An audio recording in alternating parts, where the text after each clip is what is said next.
All right. Well, the good news is I'm live. The bad news is, wow, for some reason my intro screen there keeps blacking out. Let's turn down the music a little bit and get underway. Give me a moment. I swear I can figure it out. Like, good morning. Holy crap, it's Saturday. What can I tell you? And we are off to a phenomenal start. All right, there we go. Hey, friends, circus freaks, what is Blishhood? Yeah, I think Gail answered that. It's like a taco utility that gives you support in the game. It's one of those great tools for cheaters.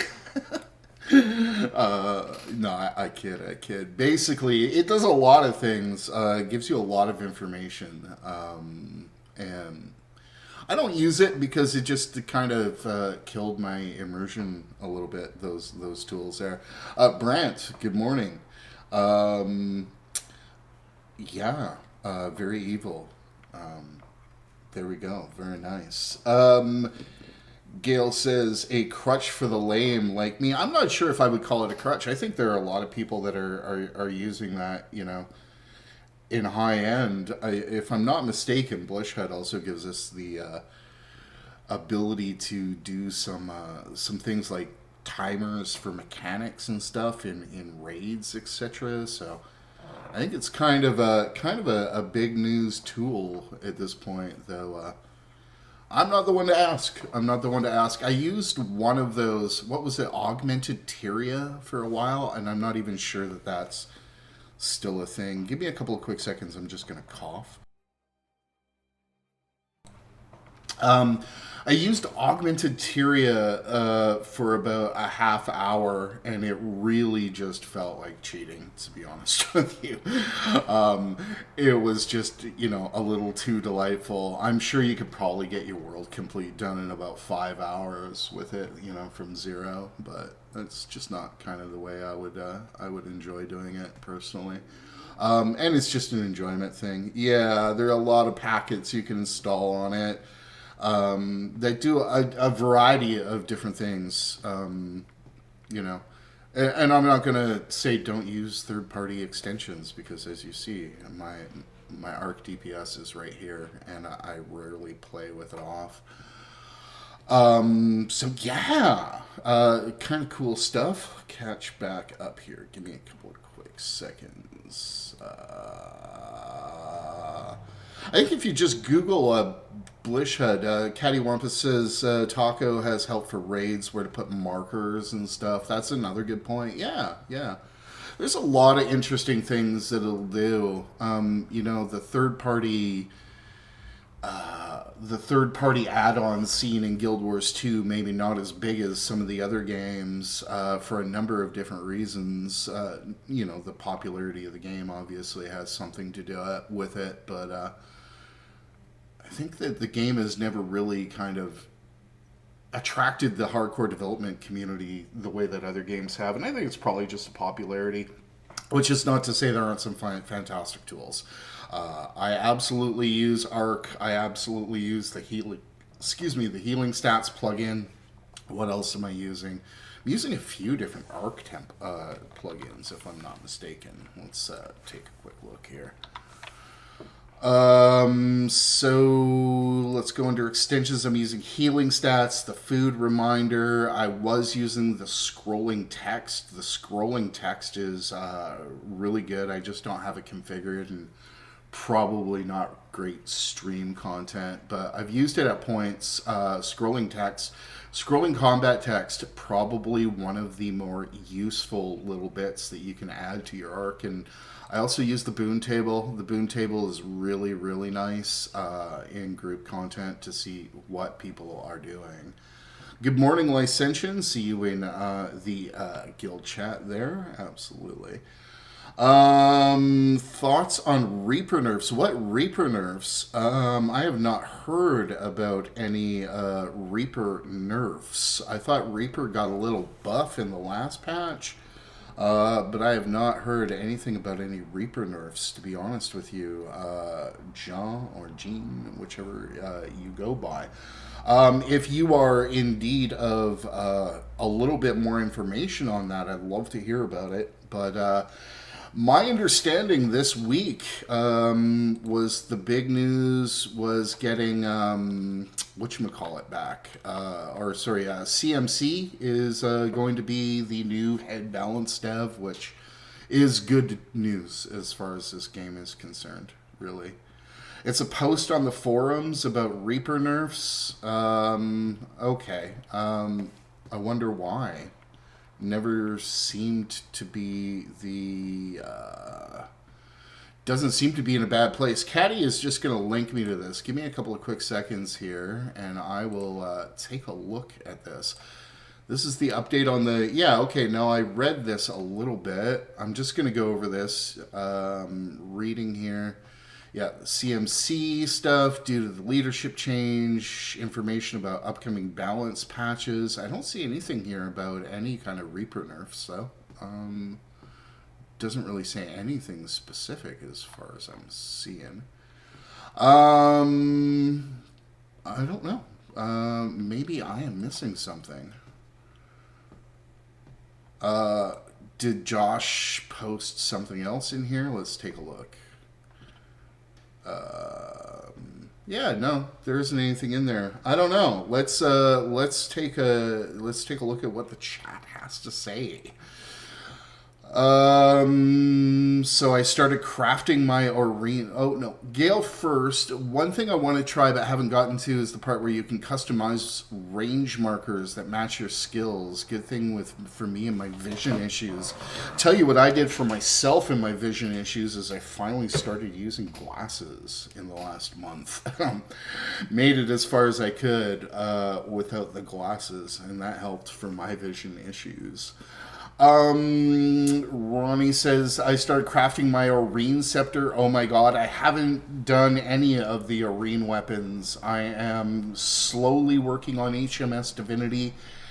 Once I finish that, I will have exactly one terrestrial weapon to do, that being the longbow. I don't have a legendary longbow. At which point I will do an Arene weapon. I have the precursors sitting in my bank, ready to go. I'm kind of stoked for that. And yes, for the astute among you, I am on Warrior this morning. My next video is a fair bit into production, and it is... an update to my Spellbreaker build, which is actually in a good place right now, and I'm really stoked to play. I've been playing the shit out of some Spellbreaker this week, and really, really enjoying it. It's in a pretty good place. And I have a special guest star coming up for the intro. Reached out to one of my favorite content creators this week, and I won't get into it. But somebody is going to help me with the intro on that, so we are good to go on that. It's on the way. Yeah, I'm going to agree. You know, I don't know if where the Reaper nerfs they're talking about are going. I don't think Reaper is in kind of the place where it needs any kind of down tuning in PvE. I mean, it's not exactly a meta build. I would still play it in open world. I still think it's absolutely fantastic in an open world. No longer the king that it was, but it's in a good place. I don't know. Guy Murphy, good morning. Licentian, good morning. Epsy, good morning. So we will see. Let's see, Gene says, I heard Reaper's DPS took a hit during one of the recent patches, and their ANET made it so Reaper's Shroud takes 50% more damage. I can't find too much intro on it right now. Gene, Reaper got a buff in the last balance patch. Reaper absolutely got a buff. Licentian, dude, thank you very much. I really, really appreciate that. I'm shocked to find out that gambling is going on here. As a pile of money, your winnings. Thank you. I am not a gambler, my friend. I hate the times I have to gamble. I'm just not a gambling kind of guy, and it actually goes back to this weird story my father told me when I was a kid that I won't bore you guys with. But I'm not a big gambler. I'm not a big gambler. Yeah. ANET has always had a hate thing for Necros, period. Is that really true? I mean, hasn't Scourge kind of been super overpowered for like 3 years? I don't know. Reaper is okay. The only reason I don't play Reaper is not because it's bad, but because it's too simplistic for me. It's the same reason I don't enjoy playing Power Mech. It's just a little too simple, kind of easy mode. Well, I mean, they had to nerf Scourge. You know. Oh, a quote from Casablanca. You know, I haven't seen Casablanca since I was like 25. Scourge was great. They consistently nerf them. I mean, Scourge has needed a lot of nerfs. Scourge could probably still get nerfed a fair bit and be viable. When I play instance content and I want to do DPS and I know there's more than one enemy, I will hop on Scourge. And I will hop on Condi Scourge and I will just rip the hell out of everything. I think that Scourge is in a good place. I don't think Reaper has really struggled for, well, when I say Reaper hasn't really struggled, I wouldn't take a Reaper into instance content. I wouldn't do T4 fractals on a Reaper. I wouldn't do raids on a Reaper, etc. And yeah, okay, the damage there, maybe not what it could be, but I'm not sure I really can think of any point where Reaper got nerfed and I really felt it was out of line. I mean, the biggest Reaper nerf was the old Chillmancer nerf back right before Path of Fire, right? Where we used to get damaging conditions off Chill and spread them with Epidemic, which was 3 times more powerful than it is right now. I don't know if I agree with that. I think Scourge is in Reaper, and I mean Harbinger is just fine. Again, not something I play a ton of, but Bliss coming through and saying no way if ANET hates anyone it's Warrior. I think there's some truth to that. Warrior is really taking it on the chin. Really taking it on the chin. Captain Louis Renault says it in the movie. I'll have to go back and watch that again, actually. Licentian have a question about Drizzlewood. Shoot. The treasure is good there. That is what I will say. Teapot did a night with Reaper and raids to show the elites it was viable in raids. He did about 4 different raids with one.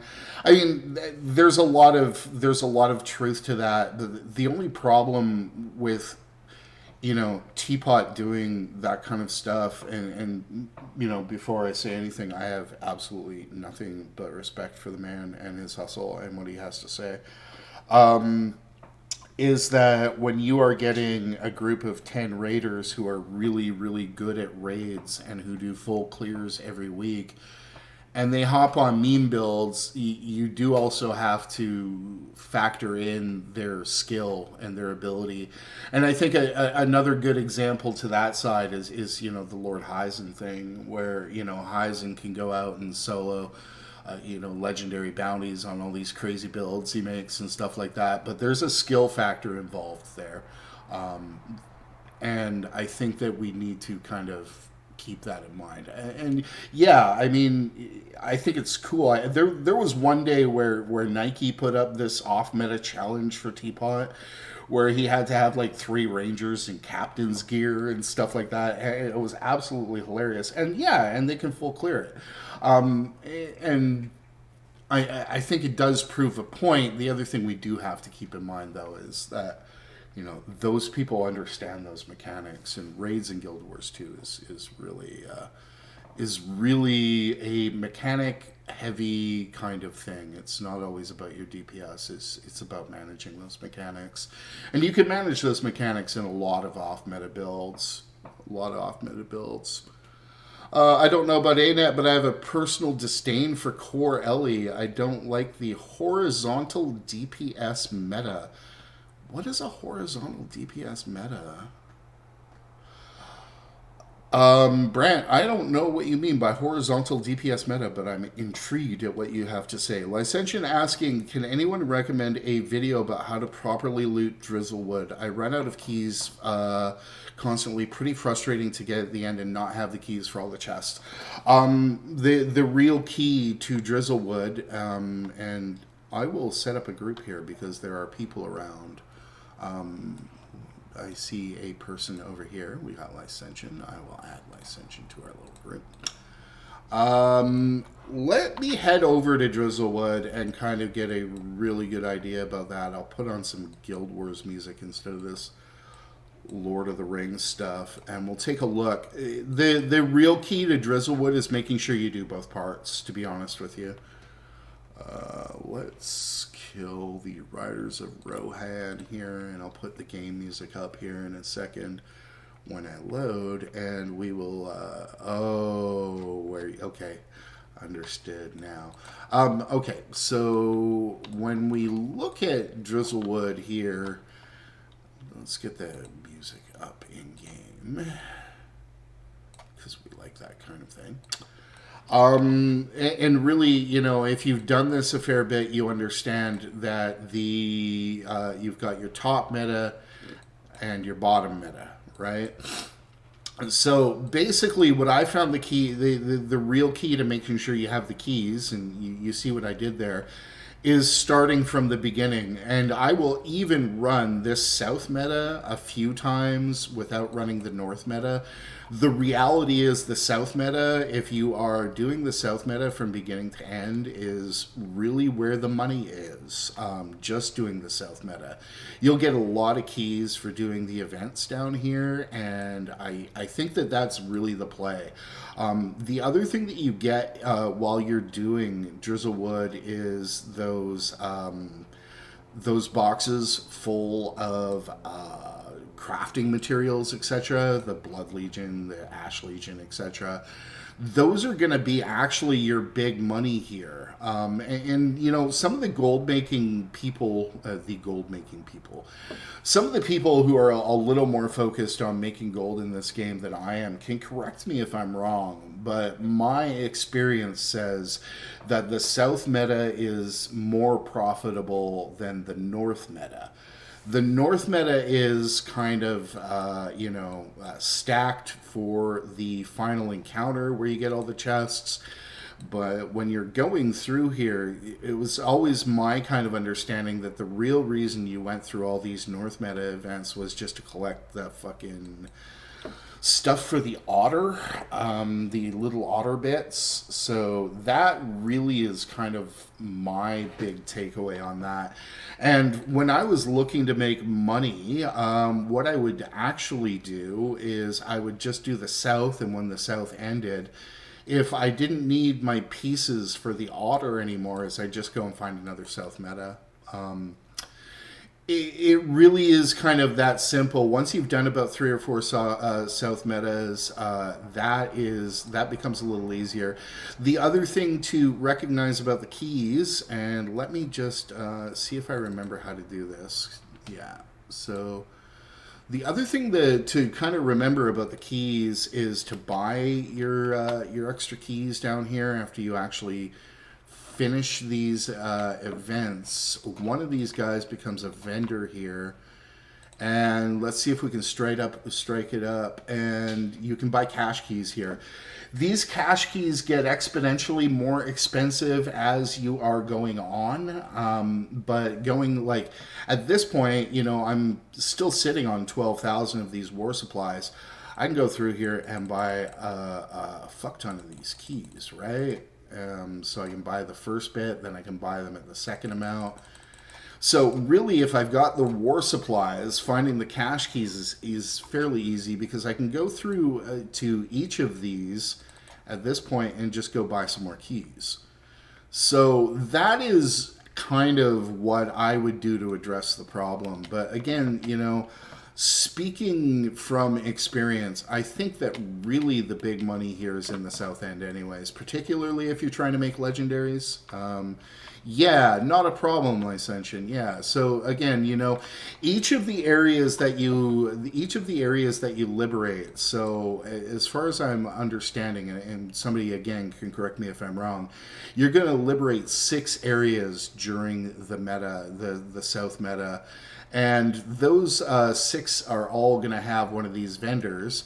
And the thing about these vendors is the price resets by the vendor, right? So I go back here. Oh, they don't reset by the vendor. Sorry. So these actually go up for each one. But again, if you're sitting on all of those war supplies, like this is the best way to just burn your war supplies. So those would be the things that I would do, really, if I was looking to kind of maximize my time in Drizzlewood. Absolutely. Going back up here because I am a little bit further back. Heisen is one. Dami's good. Yeah, I mean Heisen is an absolutely phenomenal player. And yeah, the horizontal DPS meta. I mean, I've been over this on the LE thing before. Playing Ellie for Condi and using things like Dire and Trailblazers, and I think Dire is a really cheap example, really makes Elementalist a lot easier. If you want to play it for power, you're going to suffer, particularly on core Ellie.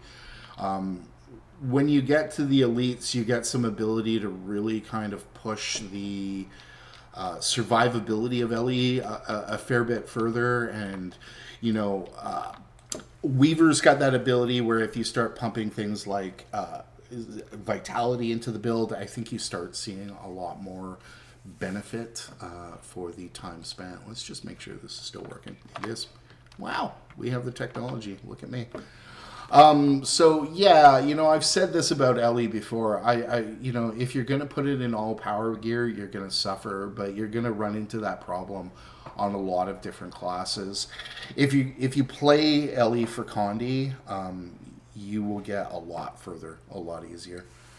I used to love doing Drizzlewood. I feel like doing it now that I see the map. My problem with Drizzlewood is I grinded the living fuck out of it. I played this map hard. I went for that otter. I wanted that otter pretty bad. And if you've never seen the otter, I think the otter is on my Hollowsmith. Let me just pull it up here. I will find my Hollowsmith in the list here.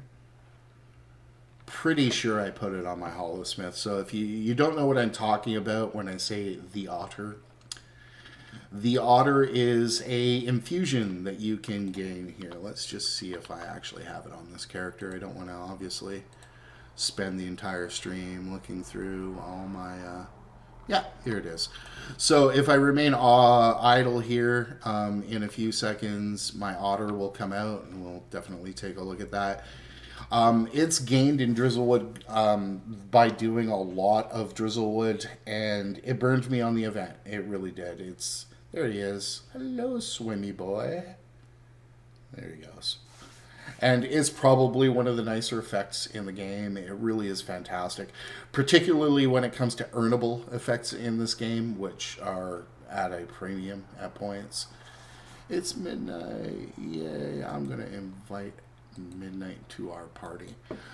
So yeah, but as far as actual meta events go, I'm not always a big fan of maps that are 100% for a meta. I'm not always into the single purpose maps. I like maps that actually have more than one purpose. Drizzlewood, maybe not the most explorable map, but when it comes to the meta events and the way they've put this together, this is a masterpiece. This is one of... Oh, look at me getting sent somewhere. This is probably some of the best open world design in any MMO when it comes to this whole kind of event chain, etc. And I like the meta events in this game. I just, I would have liked to have had something a little more explorable than this map was. Silver Waste suffers from the same thing. Dragon Stand suffers from the same thing. Dragon's End is a little more explorable, I found, than some of the other options. Dragonfall, again, probably one of those maps that, you know, singularly purposed to the meta event, but I really enjoy that. Also, you know, you guys, if you are looking to make money, my fallback is still Dragonfall. Dragonfall is probably my favorite place to make money at this point. Very fun game. I love my otter. Absolutely. Good info. Great, great. I'm glad that helped out, Licentian. I'm glad that helped out. And I found I ran out of keys if I did the bosses during the North meta. People don't take those into account. I think that's another good point. I think that's another really good point. Yeah. But yeah, buying those keys, I think, is probably your biggest win. And then obviously just repeating the South End meta are going to be the big parts. And really repeating the South End meta is where the money is found, at any rate. So there is that. That is what I would say on that. So as for what happened with this game this week, I guess we got a couple of notable things. I'm just going to head back to Fields of Ruin for the moment. CMC, the new head balance dev, we got that post talking about some of the changes upcoming this week. I think are I don't know, not hugely impacting. We're getting a competitive balance patch soon. I think that's good news. I'm not sure that shaking up the balance in PvP is a bad idea. And we'll see what they do with World versus World. I'm not really... It's been a while since I played any serious World versus World, and other than Power Mechanist, I'm not sure. I guess Harbinger is a bit of a problem there as well. They're all PvP, aren't they? It's a PvP focused patch. Yeah, the next one is going to be PvP / World versus World focused, and then they've said there'll be another balance patch in November, which will be a little more PvE focused. I think was what Josh said. You know, I'm paraphrasing here, obviously. Paraphrasing. Caddy is afraid of World versus World balance, she says. The beautiful thing about that is Caddy is afraid every time of World versus World balance because she's afraid they're going to nerf Purity of Purpose. And I've been telling Caddy, hey, they are not going to nerf Purity of Purpose. They really just aren't. And no canon fix. Nope, they still haven't fixed the canon and red keep. So there is that.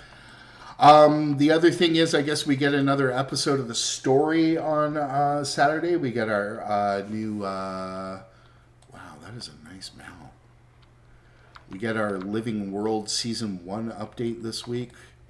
You know, not going to front with you guys. This has not been great for content for yours truly. I've not been super enjoying this since End of Dragons.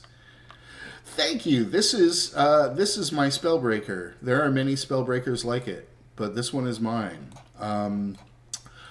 I have been playing this all week. I have been tuning builds for videos all week long. This is one.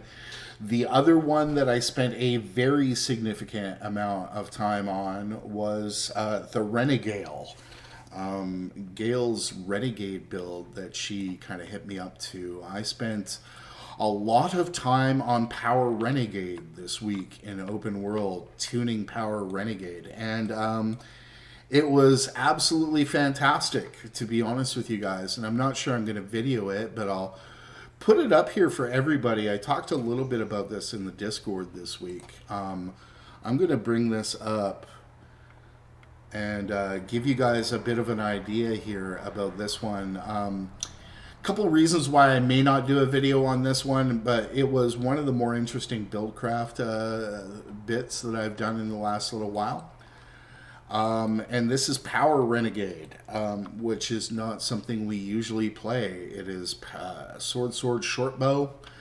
And you'll note I am running Valkyrie's gear on this, which actually was the play for it. Couple of traits actually give this obscene amount of critical chance on Renegade, to the point where you actually don't have to put a lot of precision into your build. I'm also running the Superior Runes of Exuberance, which when we go to the trading post, Let's take a look at this. Exube. So the superior runes of exuberance, only 11 gold apiece. They're pretty redonkulous. Yeah, this is really interesting. I'll play around with this a little bit while we're effing abouts here. We'll go and hit some champs for a little bit, and while I'm talking, this is actually a much more interesting build than I thought. Yeah, the price is going up on those runes, absolutely, and if I did a video, they'd probably go up a little further. That said, you don't need these runes. These runes, though, really leverage the Valkyrie's gear nicely, because if you take a look at what they do, they are more vitality, and then they start converting, they do the X based on Y, for vitality into healing power, vitality into precision, and vitality into power. So really what happens here is you start to get some competitive damage to rune sets that are more damage based, like Scholar or Eagle runes or stuff like that. So you start to get up near that kind of level, as well as maintaining a buttload of hit points. So let's give a good example of how this is running. That's how I tuned it. You could really probably just put it in just about any power gear, to be honest with you. But let's take a look. It does use short bow, but I found that the short bow was a significant damage drop to the dual swords. So, oh, look. Yeah. They took our jobs. Our jobs. Alright, let's go up here. But yeah, the X based on Y really brought the numbers up, and in the real world, when I was playing around with it, the actual damage it was doing was competitive. Now, oh come on, ain't it really? I just want to do some content. Let's go see if the giant is up in Cursed Shore. Seriously, okay. But yeah, that's kind of where it's at. So it's really kind of, beefy, and then it's got a decent amount of sustain when it comes to the amount of vitality that it has. It's got a lot of hit points. If you take a look, I'm running at 27,000 hit points. So yeah, that is with these exuberance runes. Brett, now that I actually have the chance to respond, my main problem with LE is during the leveling process. I just didn't have fun with it. 2 seconds while I cough, and then I will...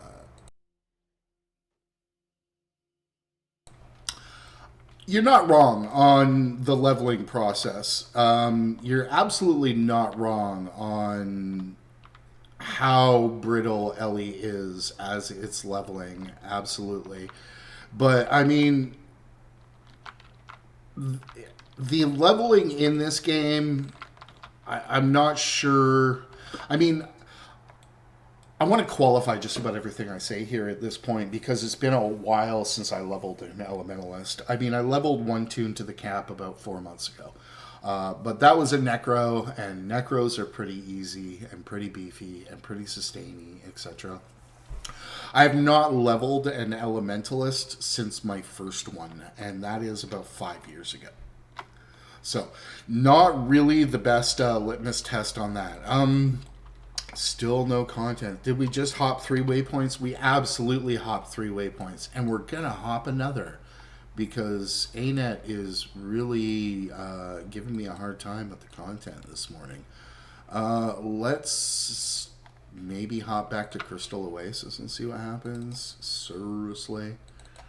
So yeah, I mean, there was LE, I don't want to really say it's hard or easy to level, because I mean, it's been forever since I tried to level one. I will, though, say that with the elite specs, the class is in an okay spot. Okay, I guess it's hero points. Let's go here. ANET really cocking me this morning with the whatchamacallits, the bounties. Let's catch back up. Sad there wasn't any big anniversary scale. I mean, free mount skin was really nice. The other thing that was the free outfit. Got the Jorah's outfit for watching Twitch streams. I farmed Iron Maiden's stream pretty hard for this. I think I farmed Sage Cersei's stream pretty hard for my outfit as well. Oh man, I keep forgetting I'm on the wrong mount. Let's change my mount here. Okay, I don't have. Okay, well we'll be through here pretty quickly. Anyways, so as a demonstration here, let us pull this up. Sounds good. And we will activate this, and you'll get a kind of an idea of how this runs. It's pretty nice. It does pretty good damage. There it is. I'm running Dwarf on it because I just love running Dwarf. It's probably not as good as running Shiro. But I just like running Dwarf.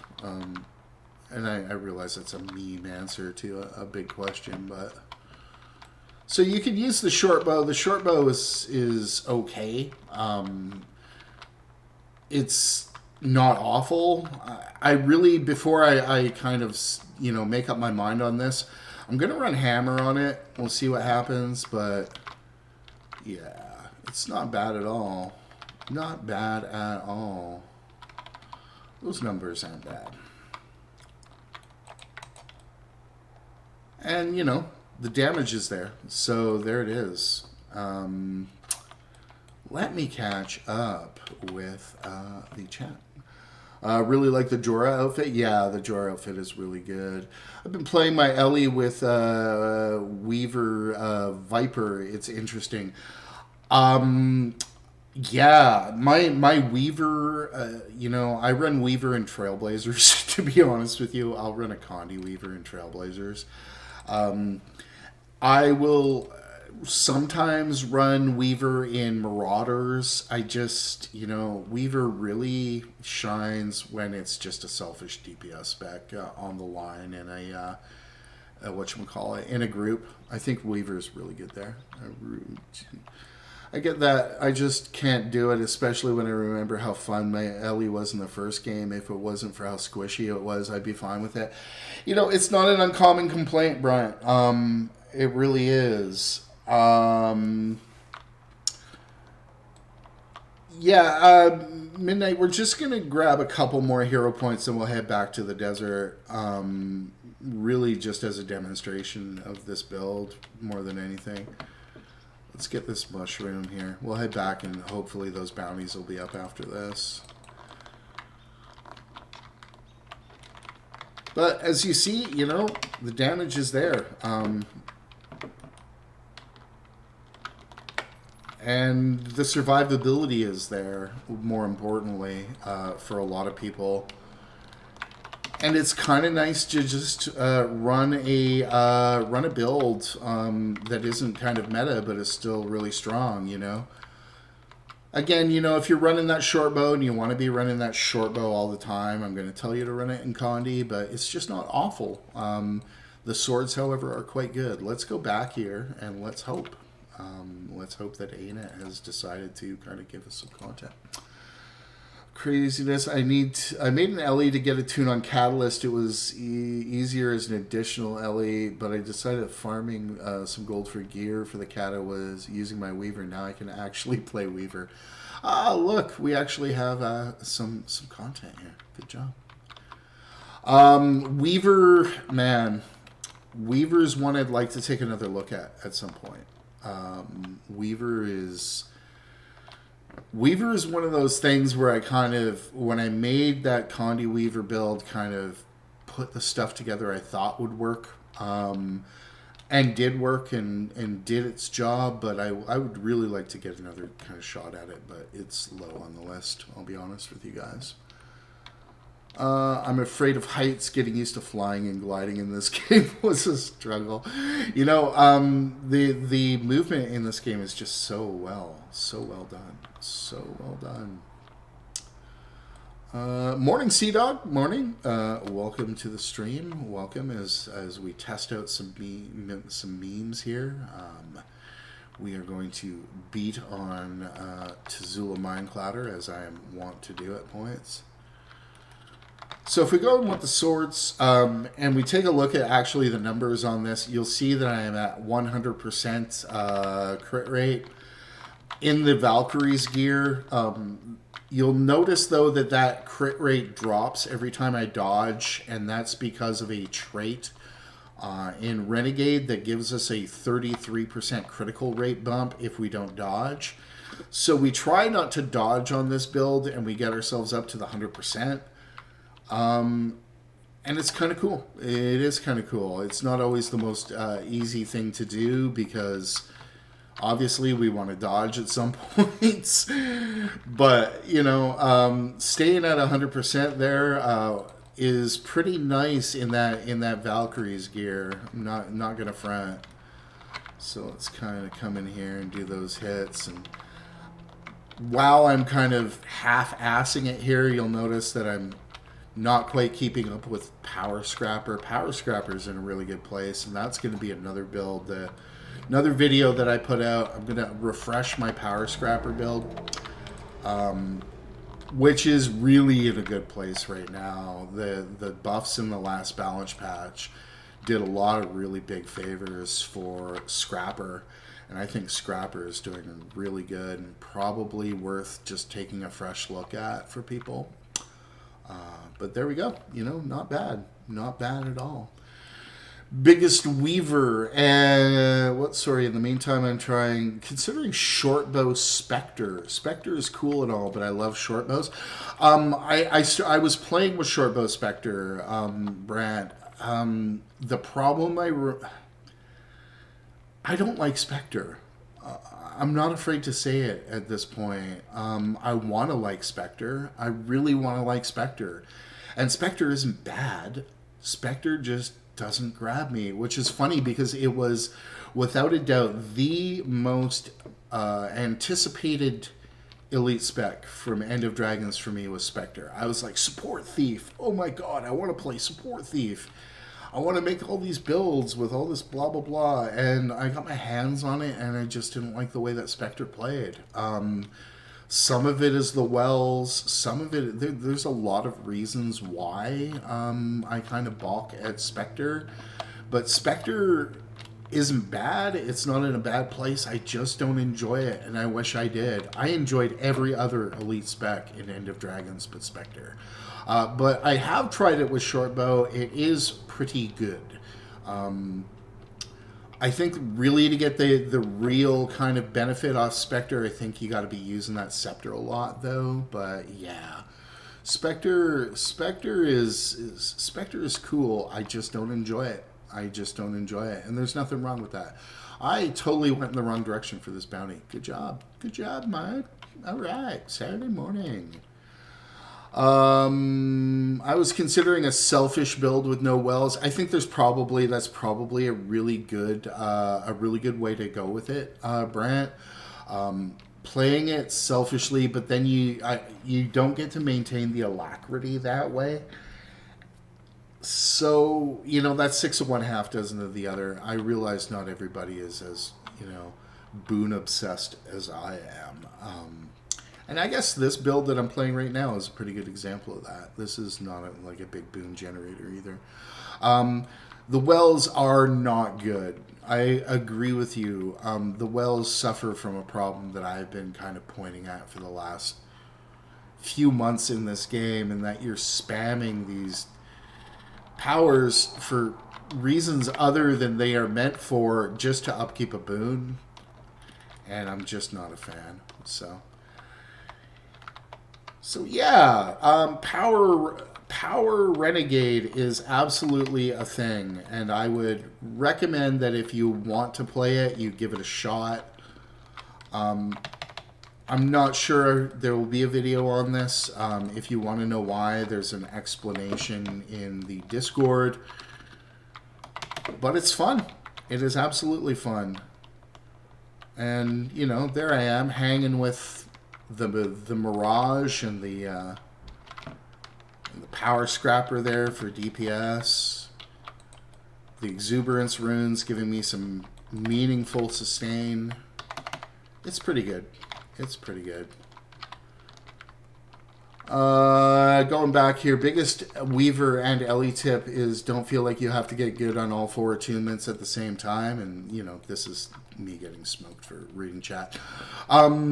Absolutely true. But I think my biggest advice on any elementalist is you need to give it 4 times more time to build your muscle memory than everything else, than any other class. And a lot of struggles that people run into are because you're not building that muscle memory on 4 different attunements. And while Gale is absolutely right, you don't have to, and I think that, you know, choosing 1 or 2 elements to attune to is probably your best bet.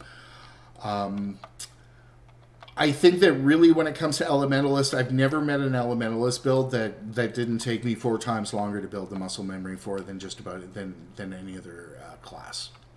And really it's just got to do with the attunements and figuring out how all they work and trying to build combos from extra attunements is hard when you don't know where all your fields and your finishers are, etc. And then you add the fact that there's all the different weapons, etc. It becomes a real issue of learning, I think, is Ellie. And I think Gale's advice is absolutely fantastic in that don't feel like you have to know all of the attunements on any Ellie build. I think that's a pretty wise way to put it. Let's go up, try one of the other bounties up off this other board here while I'm shooting the shit with y'all. And then I think in a couple minutes I'm going to swap back over to Spellbreaker, which is where I've been enjoying my week. Let's take the Champion Forged Punisher. I guess I should ping a waypoint for my pals. Getting back here. Don't feel bad or alone sometimes. Being high up makes me physically... Yeah, I mean... You know, part of the reason we play video games is for that level of immersion, right? And if we're feeling it, it means the game is doing it right. And if we're feeling a little scared, that's actually a good thing. Random question. What do I do with all the Zytaffy I have? What you do is you turn the Zytaffy into Jawbreakers. You can do that all year long at the vendor in Lion's Arch. And then you save the Jawbreakers for day 1 of the festival. And you save it for day 1 of the festival because what happens on any given festival in this game is the people with a lot of money go out and buy the achievements right off. So what you do is you turn them all into Jawbreakers, you sit on the Jawbreakers all year long, and you sit on them until the first day of the festival, and then you cash in. You'll typically on the first day of the festival for festival currencies like that, you will usually see probably double the amount of revenue on what is already pretty good revenue. So that is my big advice on festival currencies. Same thing going for candy corn. You know, you turn it into the big candy corns or whatever they are as you're pulling them up all year. And once you've done that, you can profit at that point. Oh, no, we got you. All right. Yeah, that is really what I would do. You know, the key to making money on festivals is you have to play the long game on festivals. And by that, what I mean is you buy the stuff on the last day of the festival, you collect the stuff all year, and you sell it in the first few hours of the festival, and you will make a good amount of money that way. Talking to a guy that, you know, outfitted a lot of tunes in Ascended gear. Ooh, that hurt. Look at that. Wow, that just was painful. Just painful. Okay. Oh, wow. Look at me being alive for a moment. Crazy. I'll catch up with chat after this. Lesson learned last week about, you know, no attention paid to the actual content in this game, which Obviously, if you were here last week and you saw me get wrecked in those DRMs. Wow, that spike damage though. Holy smokes. I guess I'm not paying attention to the mechanic. Let's get you up. Let's put this down. Let's actually work the mechanic. Nah, why work a mechanic? There we go. Problem solved. Okay, yeah, thanks for that. Guys, I'm gonna pop back to Fields of Ruin, and I'm just gonna give a bit of a demonstration on the whole festival currency business here.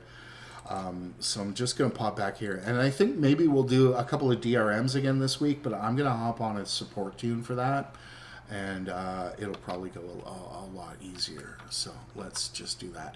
So when we take a look here, another good example is.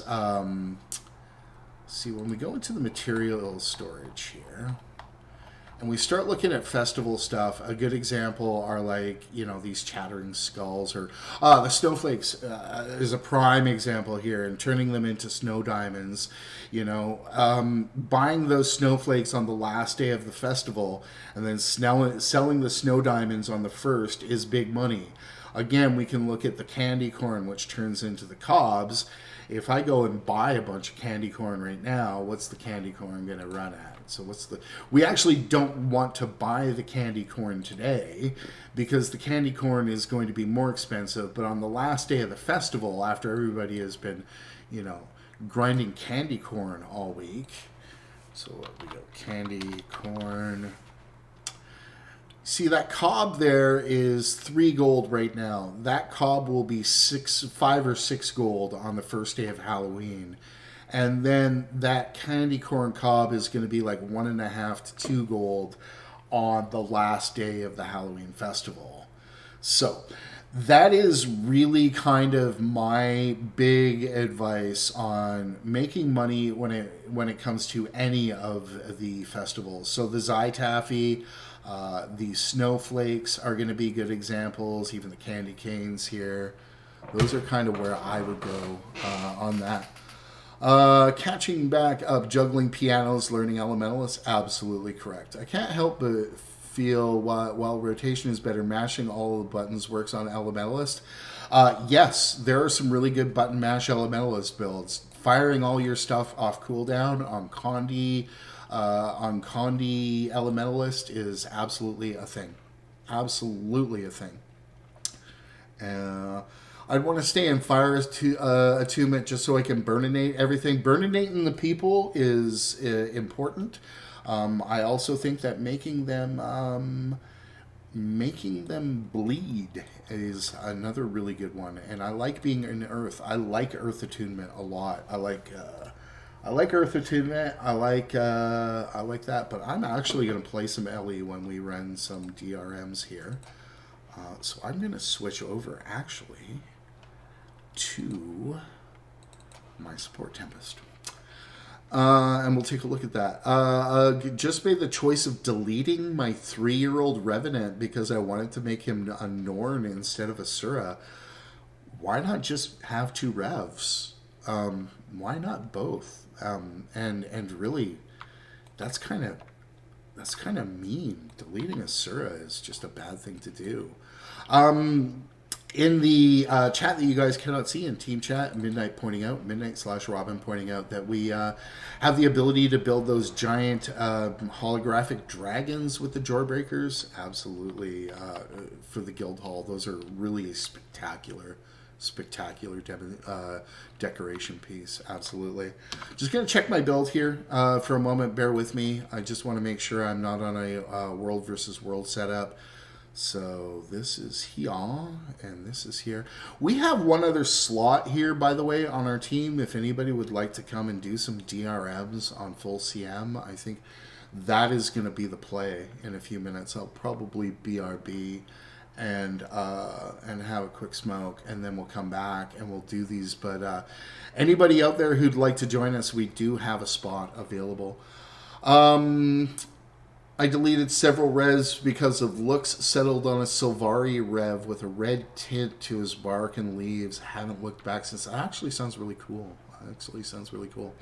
I've been running any visual mods. I have not. I ran some visual mods for a little while, Laurentiu.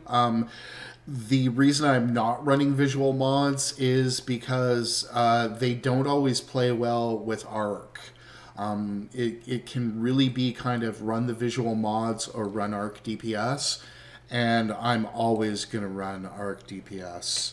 Arc DPS, you know, if you're not running it, you may be trolling yourself. You may be trolling yourself. I understand how some people feel about DPS meters. I am not one of those people. I am a believer in the DPS meter. I believe that the game should have one.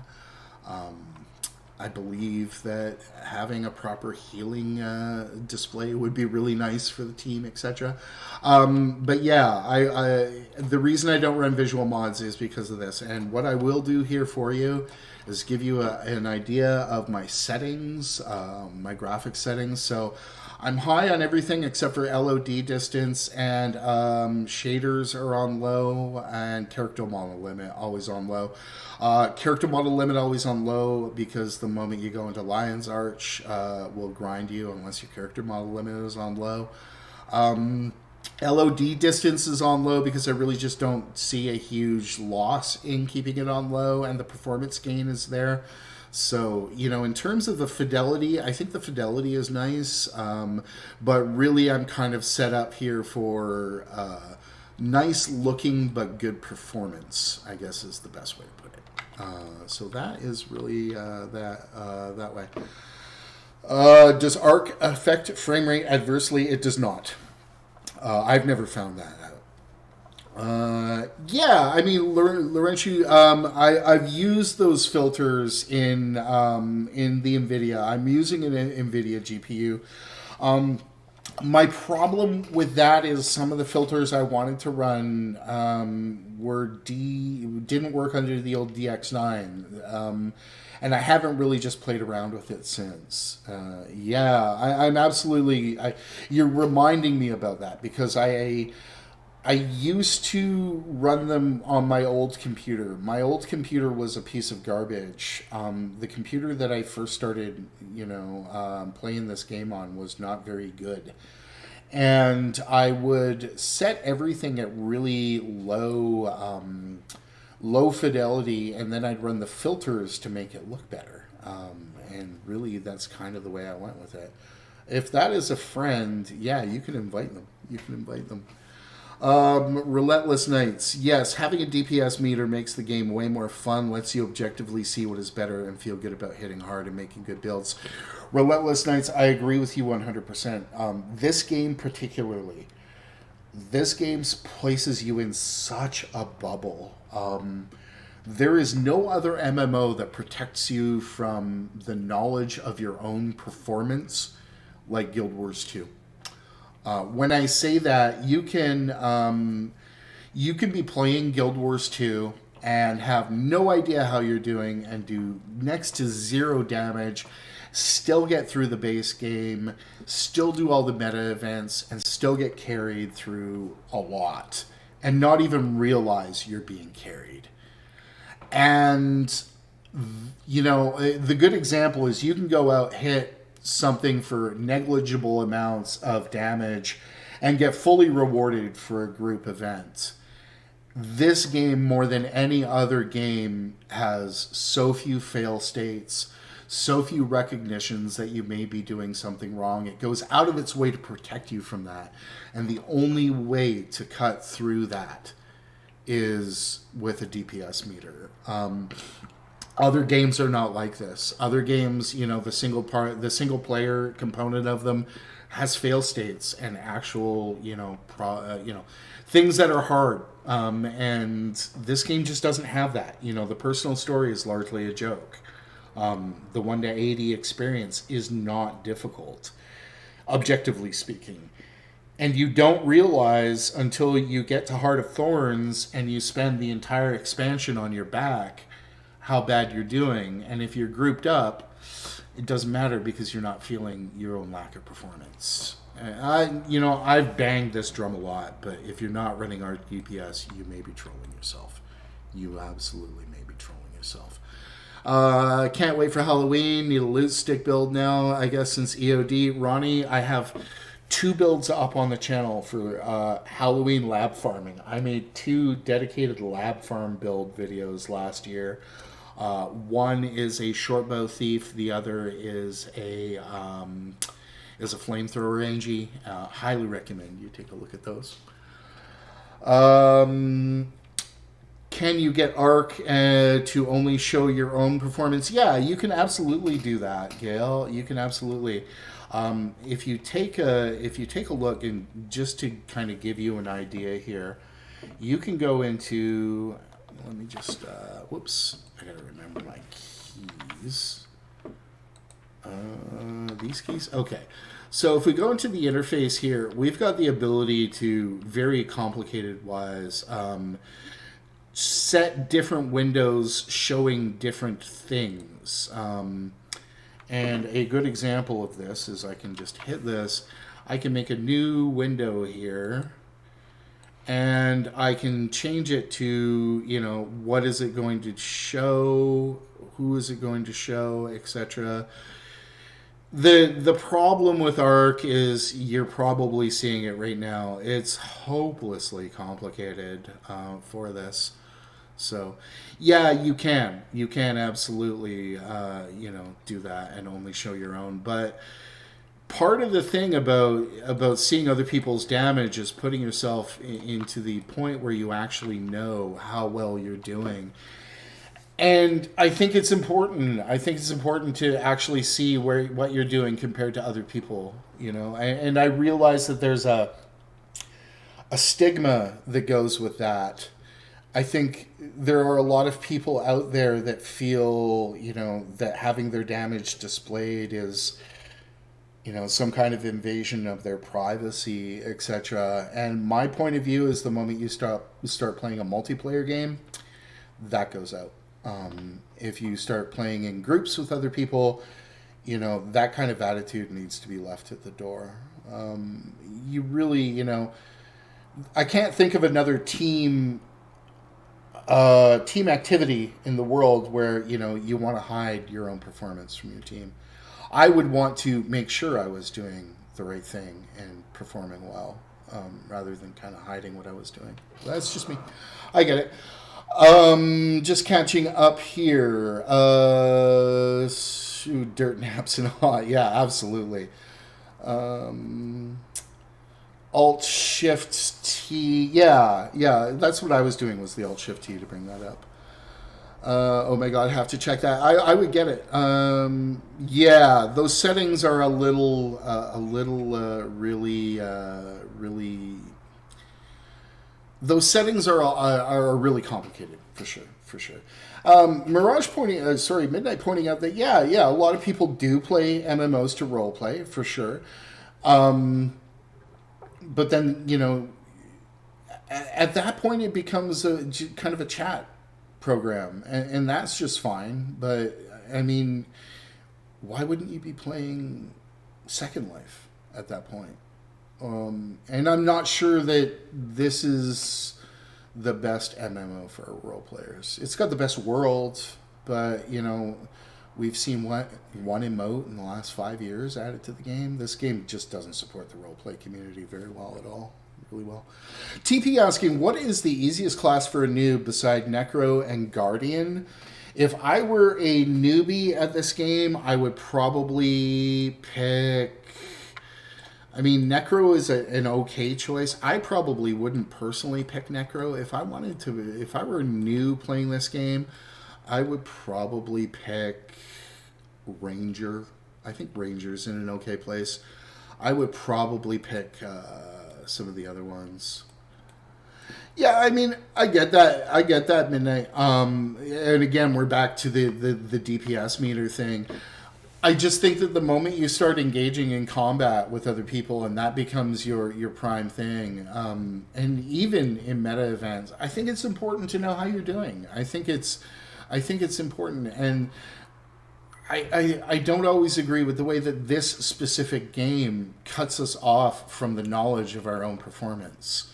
And really, if it's going to do that, then give me the option to turn off the floating combat numbers. Like, when I play Star Wars The Old Republic, I can turn off the damage numbers on the screen.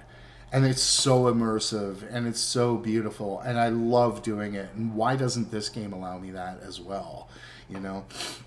I get that there's other things to do, but I think that it's, you know, when you are playing with other people, it's important to know how you're doing.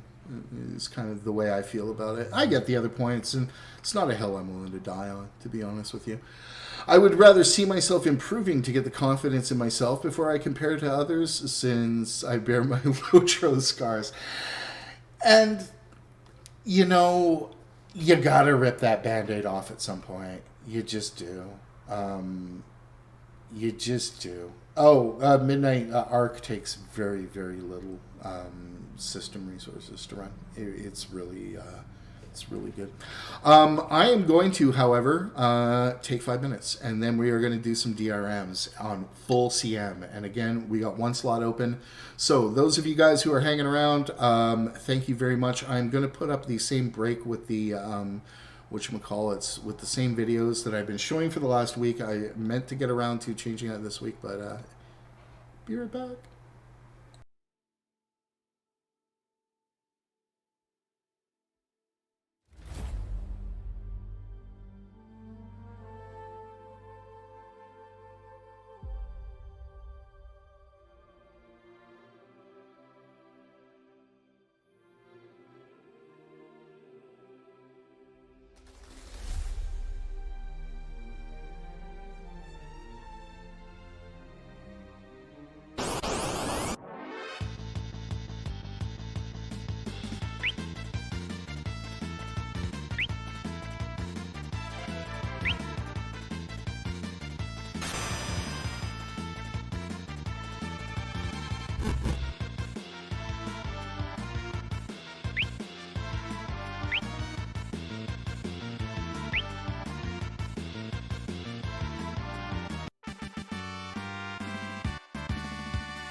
Hello, ArenaNet. My name is Mind Circus. You may remember me from such roasts as Why the Story Sucks According to Archie Andrews, or Jadebot.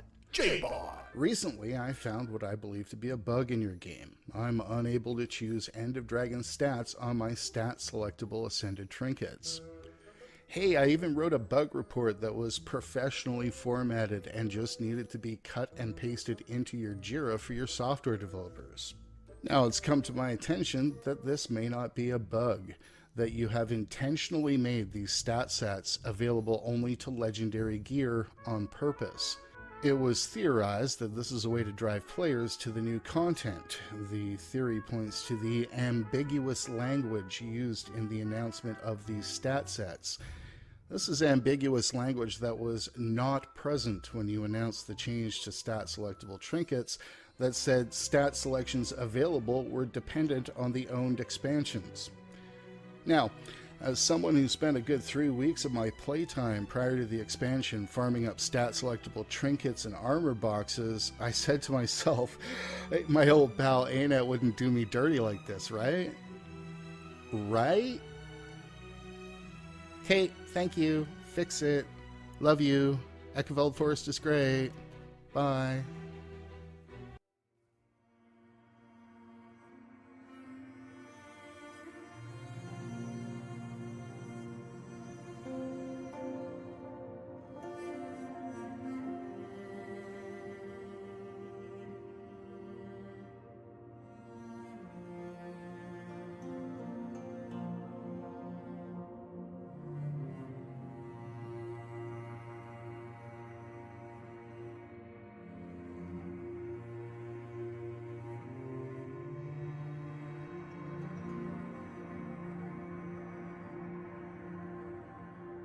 Here I stand to fight. Mighty foe is lit aflame. Firebrand is busted.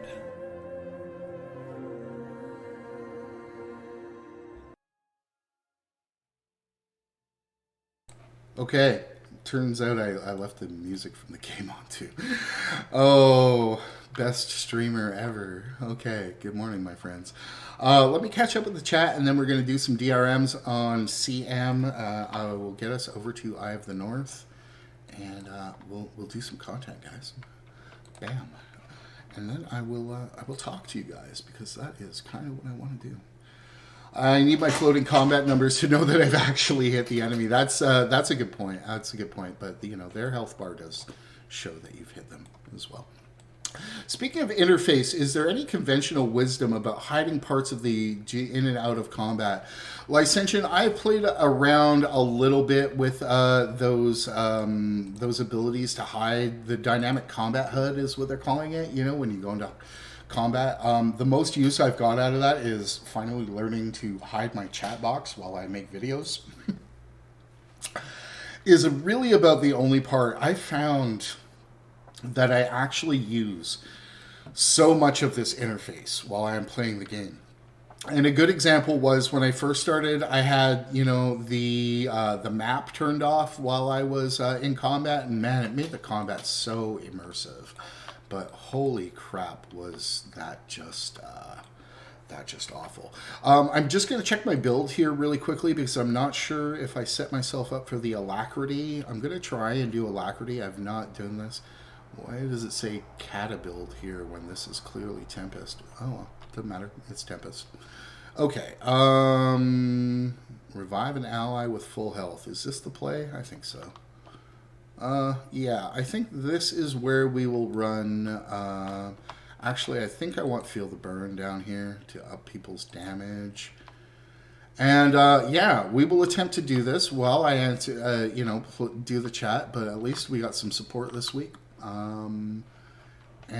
Let's do it, and then I'll catch up with chat. I would like to join a dragon response mission. I will fight one of Jormag's champions in Lake Doric, and we will private the shit out of that. And then I will catch up with the chat, because, yeah. What is DRM on full CMs? DRM stands for Dragon Response Mission. Dragon Response Missions are a series of missions that were added at the end of Icebrood's saga. And what we have here in these DRMs is challenge modes, where we can make the mission harder. We additionally get more rewards when we do that. So we've got, recall the visual strike teams adds a timer to mission failure. We will do that. Recall the Order of Wispel's infiltrators. This strengthens your enemies, okay? What it also does is gives them boons and makes them real. So the enemies become stronger. Then I have the ability to give the enemy champions more strength. So what this does is makes it really hard, it makes it harder. It puts it at the level of about a tier 3 fractal, I want to say. Maybe some of the low tier 3 fractals. Definitely harder than a tier 2 fractal. So there we go. So that's full CM. You put on all 3 of those. With the DRMs, the way they work is you have a little bit at the beginning where you will do some events, and these are basically here to get everybody involved, and you do these events, and then the DRM proper will start. I'm just gonna, I guess I can hide my DPS meter. Well, maybe I can leave it up. 2 seconds, let me put it back up. Leave it up for people. I'm not going to be doing damage here. I am going to be doing some support. Wait. I am supposed to give this to somebody, aren't I? I'm supposed to give this item to somebody. Here we go. It's almost like I know what I'm doing. There we go. I'm contributing. Go me. So what you will do here in these DRMs is you're going to start them off by just doing these little events. This is probably the worst part of the DRM. They're very much like open world events in that you're just going to grab stuff and give it to people. And then once the 3 events are done or the timer runs out, then the DRM proper will start and you'll get a good idea of where we're going on that. I'm just going to put my Raptor on for this one because it's a little more useful on this. And again, you'll note I'm not engaging many enemies here. I'm just trying to go out. Oh, we are armed, so let's try and kill some of these captains. Probably not my my best thing. And somehow I've got some little performance overlay from NVIDIA on my screen, which is not very helpful, but so be it. No, I don't need the weapons. I guess I'm going to try and kill this guy on my support Ellie, because that's just how I roll. Hey, support Ellie with the big DPS. Go me. What am I doing here? 2K per second. Totally meta. The good news is you'll never take me alive. Or dead. I don't know. That was probably not the battle cry I wanted there. Let's kill this dude. But yeah, you know, playing full support, I'm not sure is a good way to get things done in this game. So going back here, yeah, Dragon Response missions on CM is exactly it. The game is getting too hard. I'm going back to Hello Kitty Island Adventures. You could do that. You could play World of Warcraft, which yeah, I found to be ridiculously easy during the leveling process. World of Warcraft was so easy, it was unfun. Other easy MMOs are out there. Suppose you could just whale your way through Genshin Impact. I don't know. It's been a while since I played anything other than this, or I think BDO, The Secret World, City of Heroes, the only ones I've really meaningfully played. The other thing you'll see me do on these full CM DRMs is I'm going to actually use my Springer. The reason I'm going to run Springer on this is because it's actually got the most value. It's going to strip any stability off these enemies. So basically, I guess the idea would be just to try and keep up the alacrity, which is not too hard. And we will hopefully have an easier time with this than we did last week, when we all just jumped in and went, ooh, yeah, let's kill some dudes. That was helpful. Relentless Nights. I do my best to join up sometime. Would love it. Can't now. Running around dad mode and enjoying the chat. Hey, you know, you are welcome whenever you would like to join, and we have room. So yeah, I figured this week we'd bring a support tune, and that would change the entire experience. And I think mission accomplished, to be honest with you guys. So just kind of put this down here, spread out some boons. I love Support Tempest. Support Tempest, probably my favorite support build in the game. I do play a lot of Support Scourge as well in terms of support, but these days it's all about the Tempest. Tried playing some Ventari Rev again. Not sure how I feel about where that is these days. It's still Ventari, it's still the tablets, it's still everything that was frustrating about it, even though the numbers are really good. And you could do quickness, I guess, on it now. I'm just not finding it fun. There we go. Yeah, see? This is going much better. Much better. Hey, Hugo. Welcome. Welcome to the stream. Wow. Easy Sudoku. I have never played Sudoku. From what I understand, it requires mathematics, and I'm not really good at math. Oh, Alt-R. Okay, let's try that. Okay, that's good. So yeah, what I'll do here is I'll actually use the Springer to strip their boons, their stab, which will make everything a fair bit easier. And then I'll spread out a bunch of might, and if you take a look, the boons are there. They are real. We're doing We doing good. We doing good.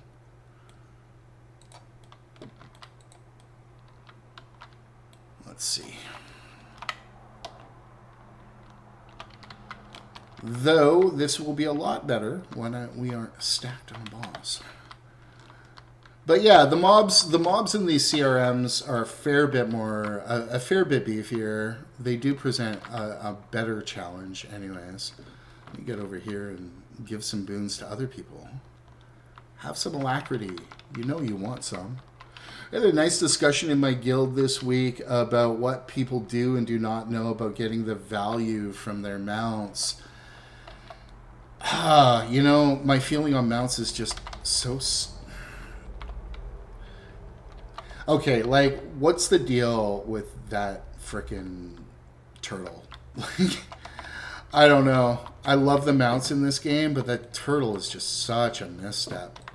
It just presents absolutely zero value, and I'm feeling salty about the mounts because I just don't think that the turtle just seems so awful, to be honest with you. I think that understanding the value of barrier off that jackal is really huge, and that's another one I'll run in the full CRM CM DRMs is I'll run the jackal. The jackal with its barrier is really nice, really nice. Yeah. Oh yeah, and there's Gail saying that absolutely. And what is the board a stranger's turtle or not? Is it good manners to get on the turtle or not? It just seems like such a awful implementation. It's got no real value. It's like everybody who wanted these two-seater mounts really needs to look back at what they asked for. So what I'm going to try and do is just gather these and stay alive. While everybody gets up here. There we go. My pals, you're here.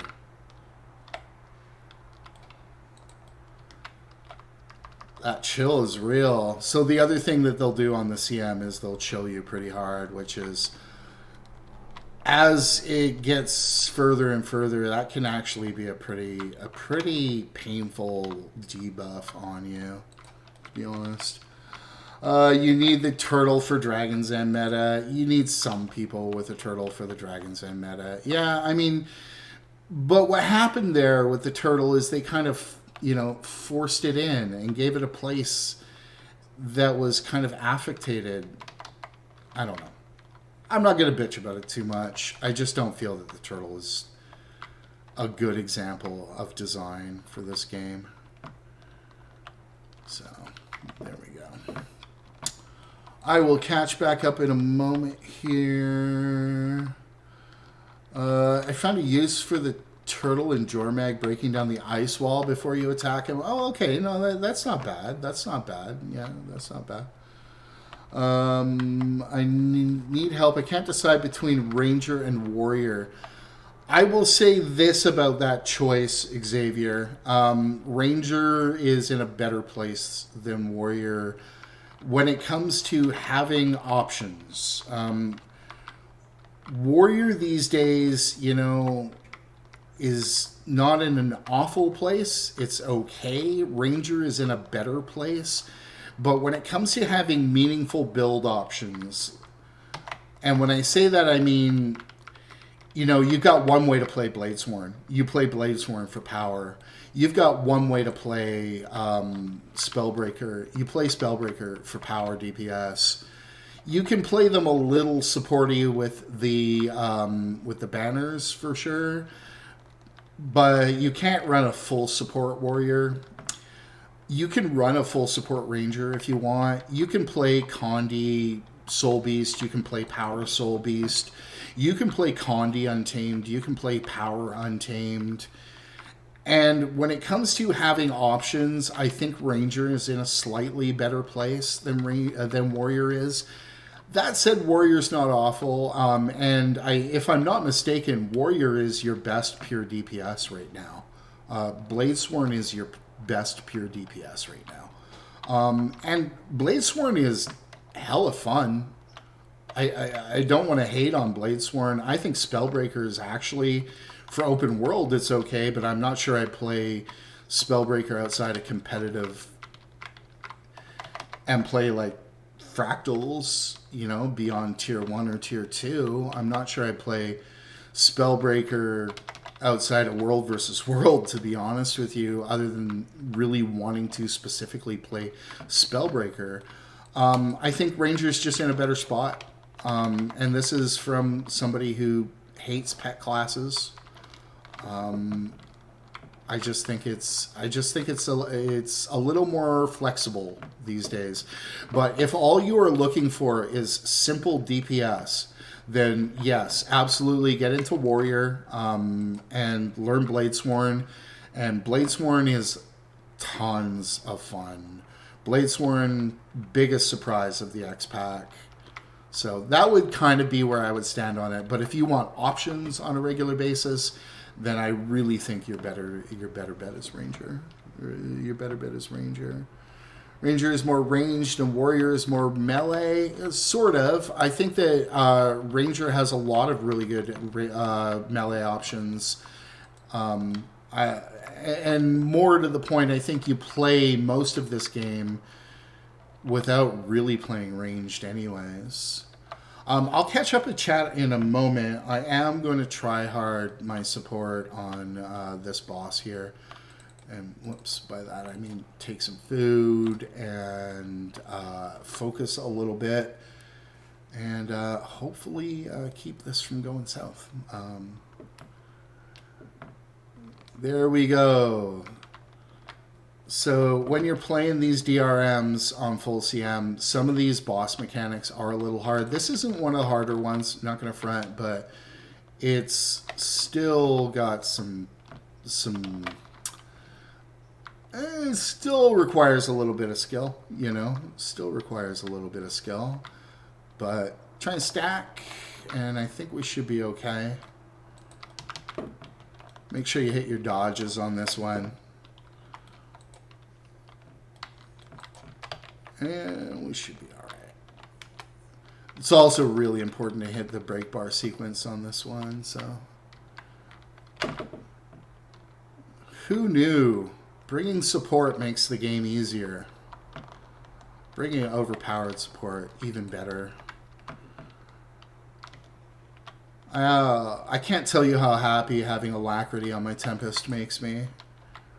Really, really great. Let's break a break bar, shall we?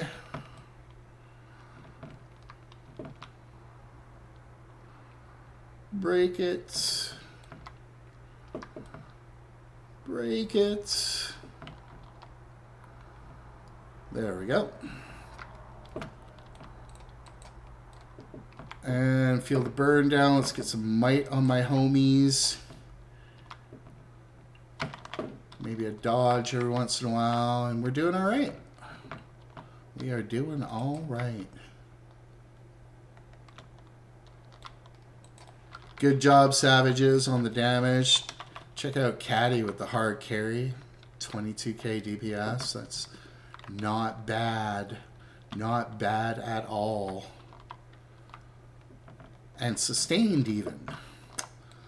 And like I say, I'll catch up with the chat in a couple of moments. I appreciate you guys' patience, but just had nightmares last week about us going into that and kind of not knowing what we were doing.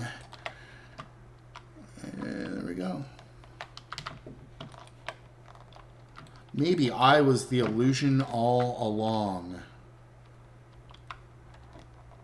All right, so break bar. Whatever you can do to break that bar.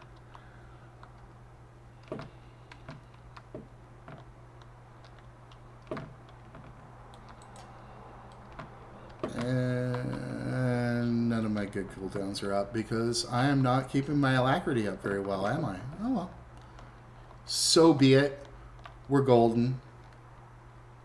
We are golden. There we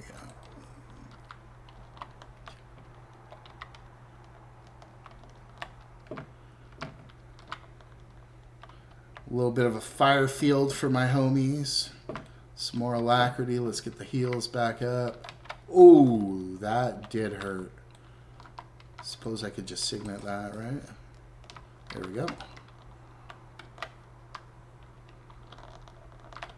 Hit the dodge, then come in with the heal. Oh, the clutch. The clutch.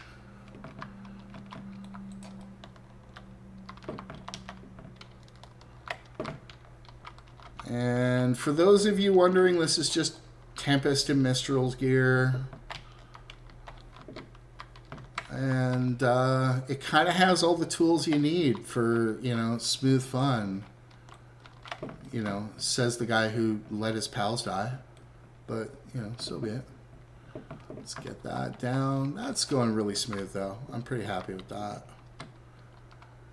And let's do that. Bunch of might on our pals. A little bit of big heals. Oops, hit the wrong button. Some better heals. There we go. And the green numbers are real. We'll just take down the... Oh, make your dodge. There you go.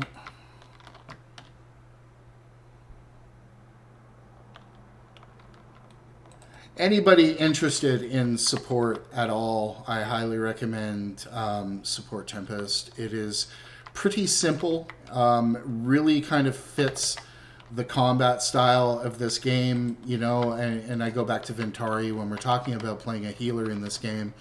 You know, Ventari kind of runs against the actual mechanics of the game. Tempest has you in the right place at all times, and there we go. Gold challenge completed. Let us leave. And then we will go look at the chat. I'm liking Untamed. I like Untamed a lot, Sea-Dog. I think Untamed is a lot of fun. Warrior looks like it has many options and equals many weapons, but Ranger has medium number of options with proportionally more viable options. That is a really good point. I think more to the point, Warrior doesn't... What Warrior does is lacks a pure kind of support, pure support specialization. It's a pure support specialization away from being quite brilliant as far as I'm concerned, because you've got a lot of really cool options in there, and if you could do that would be great. But I mean, I look at the elites. When you're playing the elites, while you're playing Warrior, you know, you can't really play Condi Bladesworn. You can't really play Condi Spellbreaker. I'm sure there's somebody out there that could prove me wrong, you know. I hate to answer on that. I really dislike Warrior ever since Guild Wars 2 FTW means F the Warrior. I mean, Warrior fulfills its role in this game as a simple kind of DPS monkey. Really, that's kind of all it does. But I mean, now it does more than that. I don't want to say too much because a Banner Warrior is absolutely very supporty. And I don't want to talk about shit that I don't have a lot of experience on. And playing Banner Warrior is probably one of those. Let's do Metrica private, and there we go. I want to be Caddy if I ever grow up. Caddy is pretty big on the DPS there. Yeah, she's and you know what? What's funny about that? Caddy does that skill clicking. So let's keep that in mind. For those of you who are concerned about how to learn to play this game, etc., do keep in mind that, you know, Caddy can pull 20k DPS on that boss and do it while clicking her skills. So let us pull full CM on this and continue our morning. Firebrand is a bit easy. It's a bit easy, but you also play it well. I think, you know, I've seen a lot of Firebrands not tick those numbers. I've seen a lot of Firebrands call themselves quick brands and give 25% quickness uptime. It's easy to devalue yourself as a player in this game because you're not, you know, hitting Snowcrow's benchmarks. But in the real world, you know, not a lot of people hit those numbers. In the real world, hitting 20k DPS on full CM Lake Doric is actually pretty good. Go figure. Go figure. And pick up some of these dudes, do this event. I did see Muck with that heal shout perma quickness support. I didn't take a look at that, to be honest with you. I haven't looked at that. And yeah, you could absolutely perma quickness with very little. The problem with healing warrior is that there aren't very many traits to increase the actual heal. Whereas most support specs will have the ability to just full on increase green numbers with a trait. You don't have that trait in warrior. You don't have any, you miss that. Now, I'm not saying that it isn't viable. I'm just saying that it would be a lot of button clicking when Tempest does it better, I guess is the best way to put it. And like better, it's one thing to do it better. It's another thing to be better to a point where it overshadows the alternatives. And my experience with support warrior has kind of been that it needs a little more at this point. But that's just me, And perma quickness is nothing to really bitch about, to be honest with you. Are there viable specs for Mesmer support, quickness, alacrity? Absolutely. The reason why you don't hear a lot about Mesmer as a support isn't because it isn't good. It's because it isn't as good as it usually was. There was a point in this game where Mesmer was the only support, where Chrono was the only support in this game because it overshadowed everything and was able to give both quickness and alacrity. Now, is it viable? Yes. Is it optimal? It's the same thing I was just talking about, but I don't want to talk out of my ass on this one, so I'm not going to give you a definitive answer. I am going to say this: I have not really tried to play much support Chrono. I think theoretically it's probably a really good choice. But if I wanted to play Chrono for something at this point, I would play Chrono for a hybrid kind of either quickness or alacrity DPS role is where I think it would shine. But you can do a lot with Mesmer in terms of support and actually healing. You can make a healing Mesmer a thing, and it would be every bit as good as some of the mid-tier options. I'm going to try and kill these dudes here and just contribute a little bit while I'm going off. So, yeah, are there viable specs for... I would think so, yes, but, check Meta Battle on that one. Check Snow Crows on that one. Check the big sites. I don't have a lot of experience with that.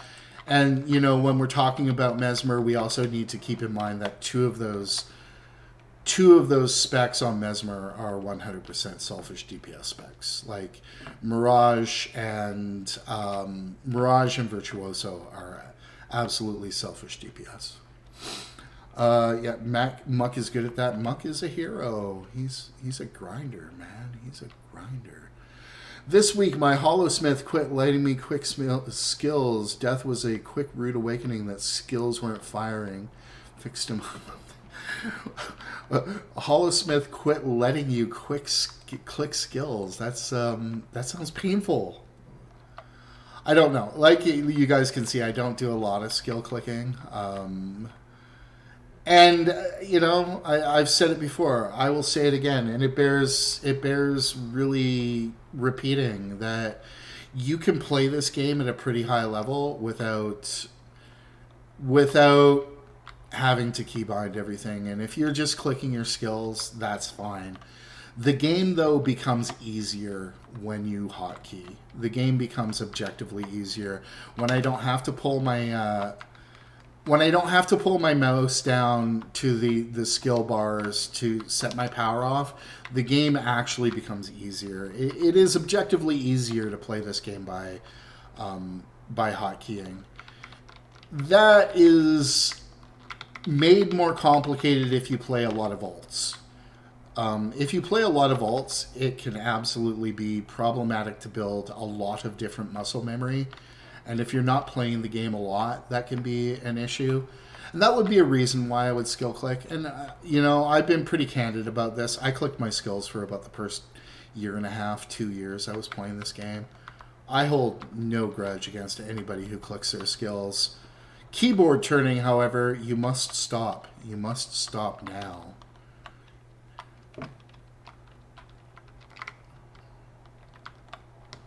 And if you are looking to take that first step of key binding your skills instead of clicking, the best advice I will give to you is bind your heel to Q.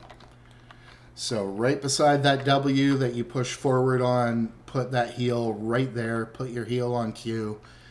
And that is probably the biggest quality of life you could give yourself. And I highly recommend it. And it's one of those easy ones that you won't have to relearn the way you play the game. Because the reason most people don't take that step is feeling like they have to relearn the game. And I don't think you have to relearn the game if you go ahead and do that. I think that's important. Your comfort level when you're playing a game is absolutely important. So let's get that alacrity off, which has been permanent, and I'm pretty happy with. Get that mastery insight if you don't have it. Yeah, that's a good play. Let's get some might on there. Ooh, let's get some heals up first. There we go.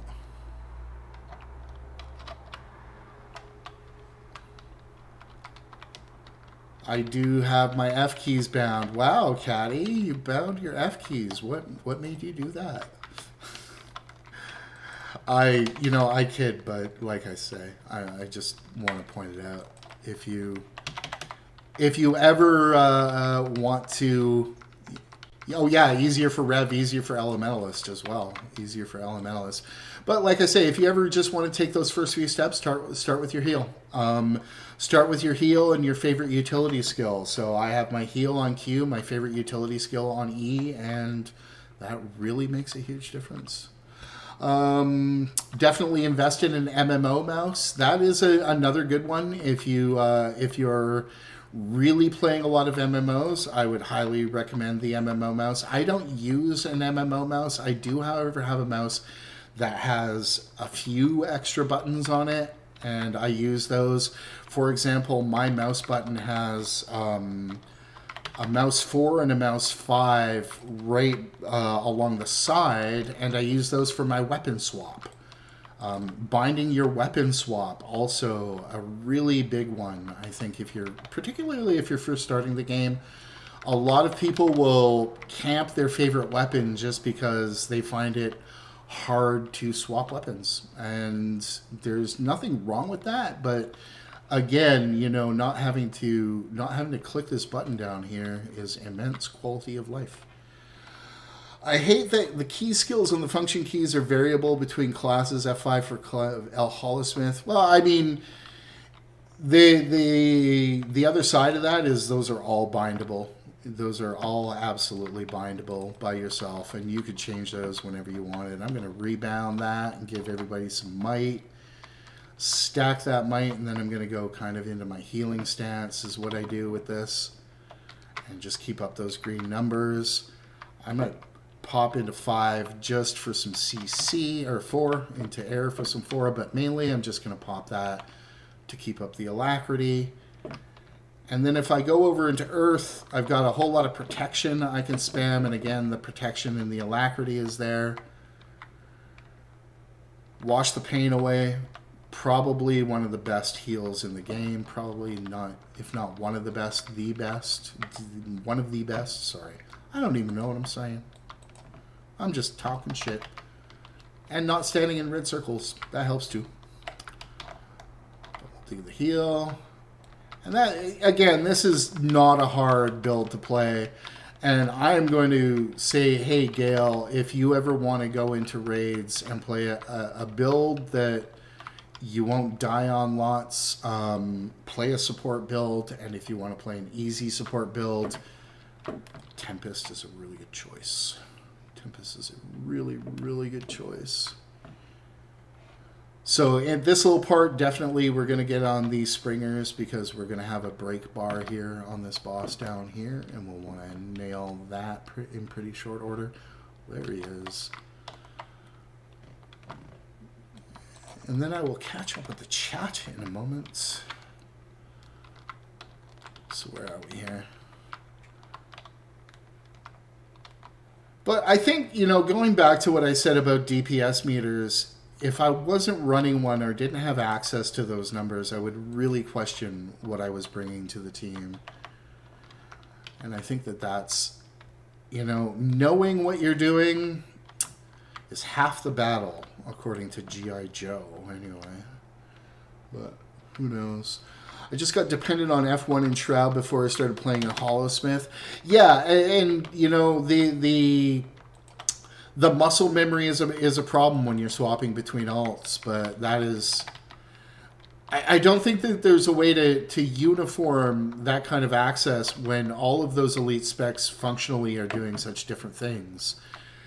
You know, and it's important that Shroud be on a different button than a Hollow Forge, I think. And the reason why is because when we're really looking at playing looking at playing NG, you know, we've already built up that muscle memory for the kits and everything. So I don't know. Like I say, I won't. It's not a hill I'm willing to die on. It really isn't. I just think that if you've got the ability to swap those keybinds around, what this game really needs is the ability to make keybinds per character. I need to be able to... Is Bram, like, way behind us? He totally is. Fucking Bram. Really, Bram? What the hell, dude? Timey's here, but where's Bram? Oh, he's up here derping on this Fisher. Good job, Bram. You're going to cost us our speed run. Always has to be a jerk like Bram. This is why you always bring a scrapper on your DRMs right here. So you can super speed Bram. Bram being Bram, yeah, he's, yeah. This is... Oh my god. I love that little budgie. That budgie is great. Okay. Yes, super speed is worthy on the DRMs. Highly recommend you bring some super speed on your DRMs. We will do one more after this, and then I have some yard work related stuff to do, and then I got some videos to work on this evening. So that's going to be my kind of situation here. But yeah, notice the difference when we brought some heals and Licentian. There we go. So where's Caddy at 27, Licentian at 25. Very nice, you guys. That's brilliant. Could have been worse. He could have been up north sulking again. You know, I'll take Sulky Bram. I'll take Sulky Bram. He's the man. There we go. Break that break bar and it's done. Wow. There we have it. Let this be a lesson to you all. Bring support on your DRMs when you're running in full challenge mode. Bram actually not one of the characters I mind in this game when it comes to characters that actually upset me. I think actually Bram had an interesting arc. I thought that Bram going from petulant teenager to guy who gave up his life was actually pretty cool. I wasn't annoyed by the Bram arc. I actually have far bigger problems with other characters in this game. Tiny. Let's see. Does anybody have one of these that you want after all the shit you get? Hey, you know what? Timey is still way worse than Bram. Timey is still way worse than Bram. Which one? Let's do the one that picked us apart last week. Let's do Jindarin Fields. because that is kind of where we learned our lesson last week. All right. Could have been more team player to team player. Yeah. You know, my problem with Timey is not the actual character, but the overuse of it. I think we've lost Midnight here. We may have to restart.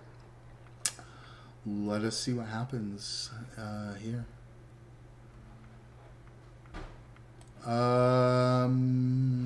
Okay, I think we lost Midnight. Didn't pop. Okay, let us go out and let us try one more time. It happens. The bad things happen. My problem with Timey as a character is not Timey as a character or her voice actress, who I think is insanely talented, by the way. My problem with Timey is the Buffy the Vampire Slayer dialogue. This need in this game under one of the previous writers that every exchange between two people had to end with a little pithy joke, a la Joss Whedon's Buffy the Vampire Slayer. And I really just didn't enjoy it. And Timey was probably the worst offender for that. I am not hitting the right buttons here. Dragon Response Mission, Prime Mortis's Challenge, Jindarin Fields, Private, let us do it. All right, Midnight. Not getting it again? Oh, there we go. Problem solved. So that's, you know, it was really a dialogue issue with Timey. And again, I would hate to see Timey's voice actress not in this franchise, because probably one of the more talented voice actors that this franchise has ever had, other than Nolan North, who is also a very talented voice actor. So this one probably a little more complicated in terms of its breakup. You know, we've got again a 3-stage fight, but this one is a little more punishing. Did I hit the CMs on this one? I better go back and put the CMs on, because DRMs without CMs are hardly worth doing. Caddy and I used to 3-man these things on Tuesdays with one other person. It was a whole lot of fun. There we go. All challenges activated. This should be much easier with support. Absolutely it should. Absolutely it should. Let this be a lesson to you.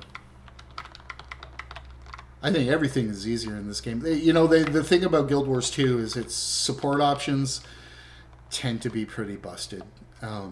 Maybe that's why I play it. Support, I don't know. But the support options in this game are far stronger than the DPS options in terms of the value that you're bringing to any given team. There are some ways to play support in this game that are just bonkers. And I think Firebrand as a support in World versus World kind of sinks that one. I'm going to grab these dudes in here. Hello, dude. Hello, dude. All right. Yeah, I mean, last week...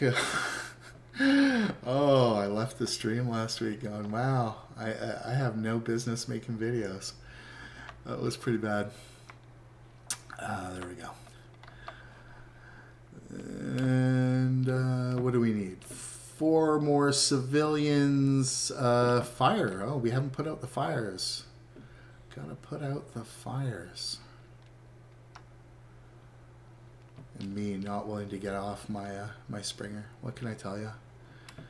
It's the only place where Springers are actually important. Springers are such sweeties. They have no real purpose other than break bar damage. What do we got here?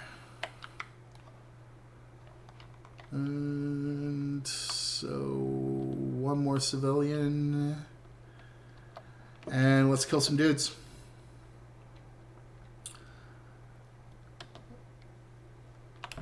I think if there's a civilian around. Oh, is that the civilians? Okay.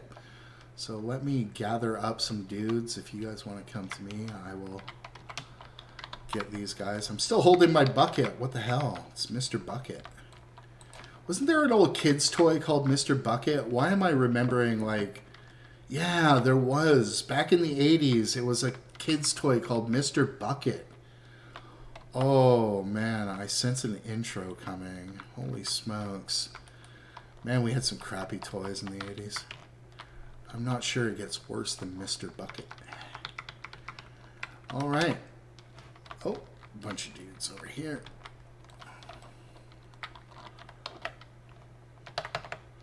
Because 80s kids were easily entertained. Yeah, you know, all you got to do is go back and play some of those Atari 2600 games, whose difficulty just made things go faster and faster, and that was the only way things ramped up in the game. I'm thinking about things like Pac-Man and stuff I grew up on. It's amazing video games became a thing when they were so bad back in the day. Think about what Adventure for the Intellivision. That was a bad video game. Oh, the E.T. the Extraterrestrial video game. I actually owned that. Widely considered to be one of the worst video games of all times, and rightfully so. It was pretty sloppy game. So let us kill some of these dudes. Apparently, Mr. Bucket is still available at Target. You got to be kidding me, Gail. Holy smokes. Mr. Bucket is still a thing. Oh, man. The Sea Dog really showing his love of the old school right there and saying that these are viable games. I'll be honest with you, I've tried to go back and play a lot of retro games. I have a problem going back and playing anything that happened before the PlayStation, to be honest with you, which was actually my favorite console. I owned a lot of consoles. I owned right back to the 2600. I had one when I was a kid. But my favorite console of all time was probably the PlayStation 1, which was such a huge jump in the graphic fidelity we were used to at the time. And playing Tekken 2 on the PlayStation 1. The PlayStation 1 was absolutely my favorite console. Final Fantasy 7, 8, and 9. Those were still some of the, for my money, the best games of all time. Those were just amazing video games. That and the Rubik's Cube cartoon. Oh, Teddy Ruxpin was creepy as hell. But nothing was quite as creepy as my buddy. My buddy was the worst. My buddy was absolutely the worst. The Rubik's Cube cartoon. Oh my god, man. There were some really bad cartoons that came along with some of those toys too. And I'm thinking about, what was My Pet Monster, which was an awful toy. In the first place, it was again part of that 80s thing where they wanted to make dolls for boys, so they made it a little monster, and they made it a monster, and they had the cartoon that went with it. That was awful. And I'm going out on a limb here. I'm going to tell you that Inspector Gadget, also a really shitty cartoon. We're not retro when I play them, and I'm playing my age. Sea Dog, we've been through this. You are likely not the oldest person in this chat. Gail and myself, Caddy, Midnight, all of us are pretty far up there, and we're old enough to play the Atari 2600 while it was still new. So, yeah. I remember when Mario was a new thing. I remember playing Mario in the arcade. Back when Mario was launched on the NES, but you could still play it in the arcade because not everybody had an NES. So you could actually go and put quarters in and play Super Mario. And yeah, that was a thing. Licentian, I'm the oldest. Sea Dog, you are not the oldest. Gail, my hubs gave his old consoles and his Lotro books to our boys when they were little, and much more contemporary teacher son said my son was retarded. Gandalf in Oregon. He's speaking gibberish. That's awful, Gail, and that's awful because I remember being a kid and having a copy of The Hobbit on me, and my teacher thinking I was gifted. To be honest with you, I think that's absolutely terrible what you just said. Dragon's Lair in the arcade. Oh, and Gail really flexing with the Magnavox Odyssey. Oh, Defender on the 2600. Yes, being probably one of the worst console ports of an arcade game of all time. That Defender port was so bad. Oh my god. All right, here we go. Boss time. If I get a little quiet here. Oh no, it's not quite boss time at any rate. Instead of skirting the topic, not really skirting the topic. Some people are sensitive about these things, and I don't like to obviously talk about too many people's ages. I am also 52. Gail, the elder stateswoman here. Yeah, what's this? Snorks. Oh my god, Snorks were probably one of the worst cartoons of all times. That was like that Smurfs ripoff, right? From the 80s. It was like somebody was like, "Oh, the Smurfs are making a lot of money, so let's make the Smurfs underwater." I think that was what that was. Yeah. Arcade Duck Hunt was far superior. You could shoot the dog. Yes, Arcade Duck Hunt was a thing. What are we looking at here? We got a couple of trash mobs left. Okay. Oh yeah. Snorks was awful, but Snorks was not the worst of them. And I'm really going out. I thought He-Man was really bad as well. I thought He-Man was bad 80s cartoons, but there were worse for sure. I thought Care Bears was a bad reason for a cartoon. Let's kill these dudes over here. Let's see. I am Granny Gamer despite not having any grandchildren yet. You are. What is her name? I need to find her name. She actually calls herself like Granny Gamer and does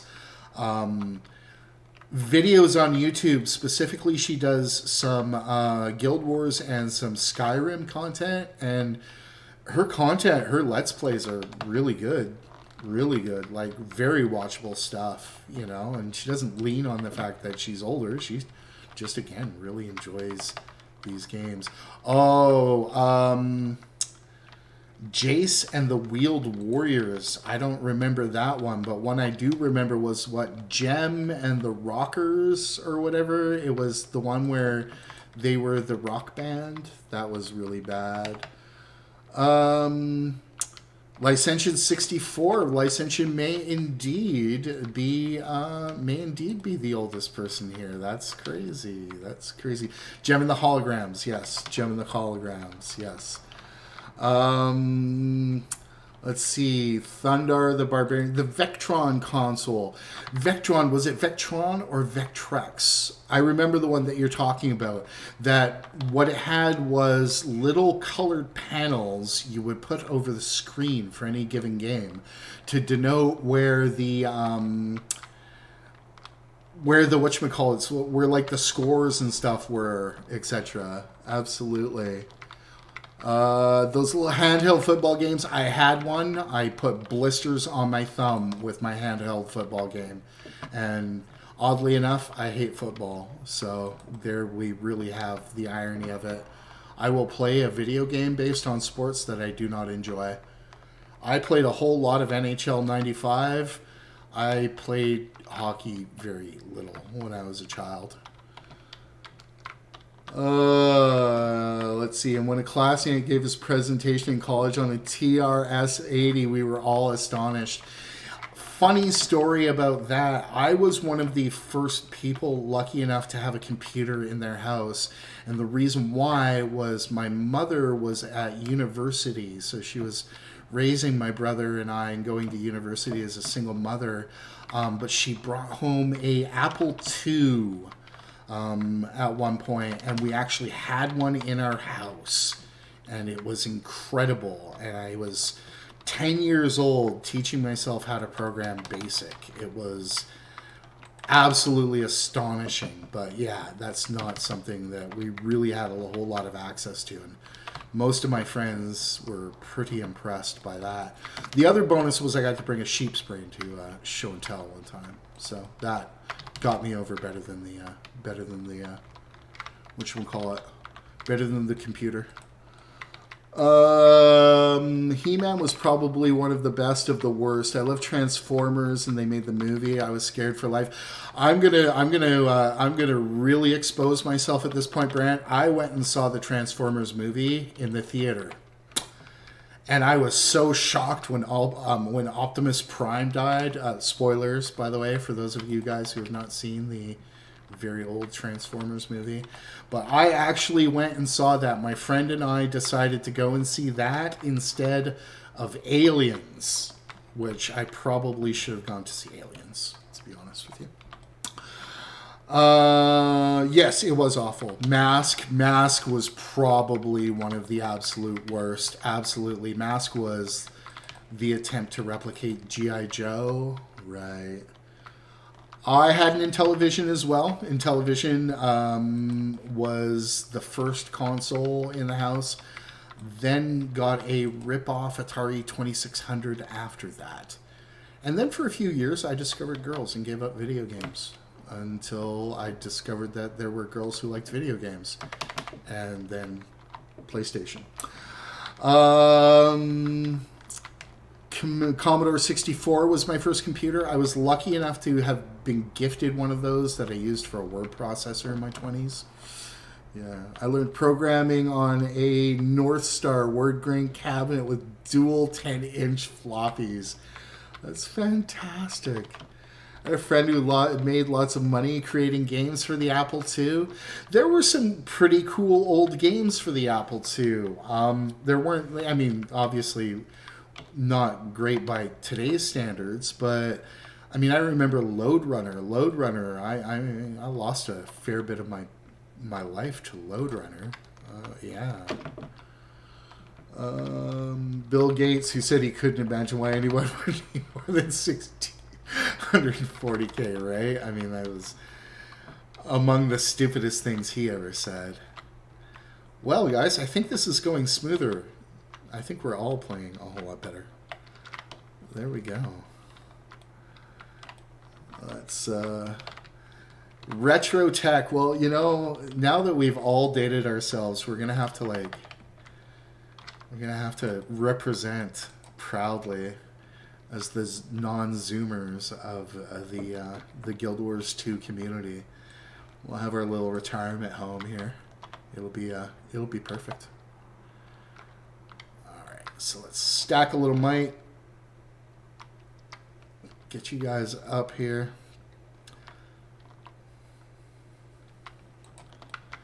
And make it happen.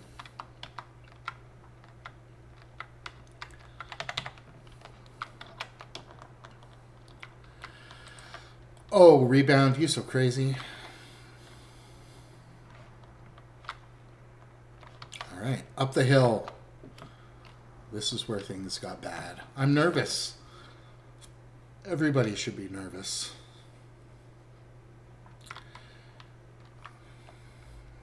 I'm going right into my heel right here because they're going to splash all that fire damage. One of the things that happens on these DRMs is the Primordius minions all do burning after they die, so you got to be really kind of careful about your placement when you start nuking a bunch of them down at the same time. But there we go. Take this dude out and move on. Great Sword Mesmer. I tell you what, Midnight's making me want to play Chronomancer. After I do my next video, I think I'm going to start testing some Chrono. Chrono sounds fun. Ooh, I'm really going to get smoked for my insolence. No. There we go. Didn't they start out as being resistant to burning damage? The thing about... No, they were never resistant to burning damage in here. The only point where the destroyers were resistant to... Oh, wait a minute. I could be wrong. They were resistant to burning, like, for, like, a few weeks, or for, like, a week or a few days or something, and they changed that really quickly. Let's get a little bit of swiftness. Let's do this, guys. This should be easy. And there we go. Get the alacrity up. Then I'm going to do a little bit of protection on my homies. Because who doesn't like protection? I'll tell you who doesn't like protection. Assholes. Assholes don't like protection. And then we will pop into this as we are just trying to weave our way around. I like the mechanics on this fight with the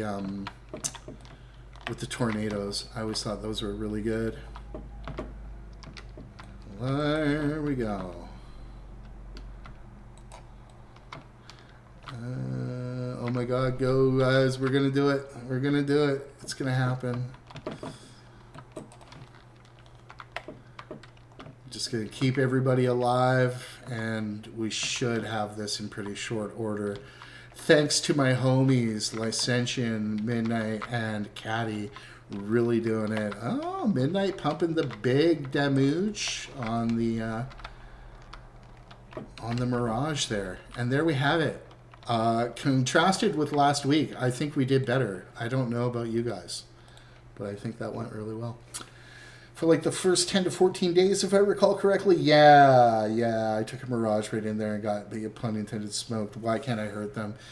I mean, that was, but there's still a few remaining mobs in open world that are destroyers that don't take burn damage. But I mean, you know, game developers should have learned for City of Heroes about not making specific mobs either good or bad against certain elements. I mean, that was a bad mistake there. There we got it, guys. It is 11:15.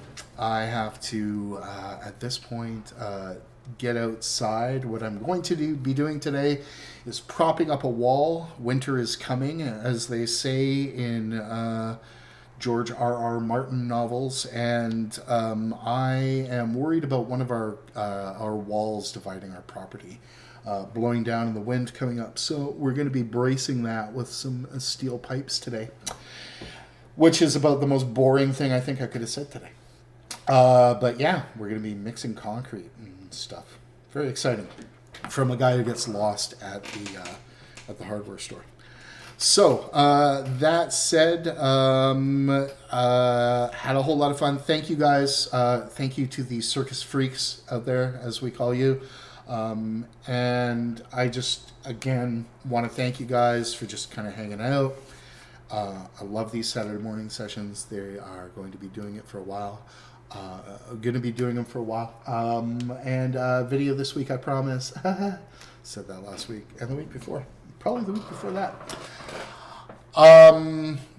Thanks for hanging out. Min-max your real lives and have fun in game. And we will see you all very, very soon, folks. See ya.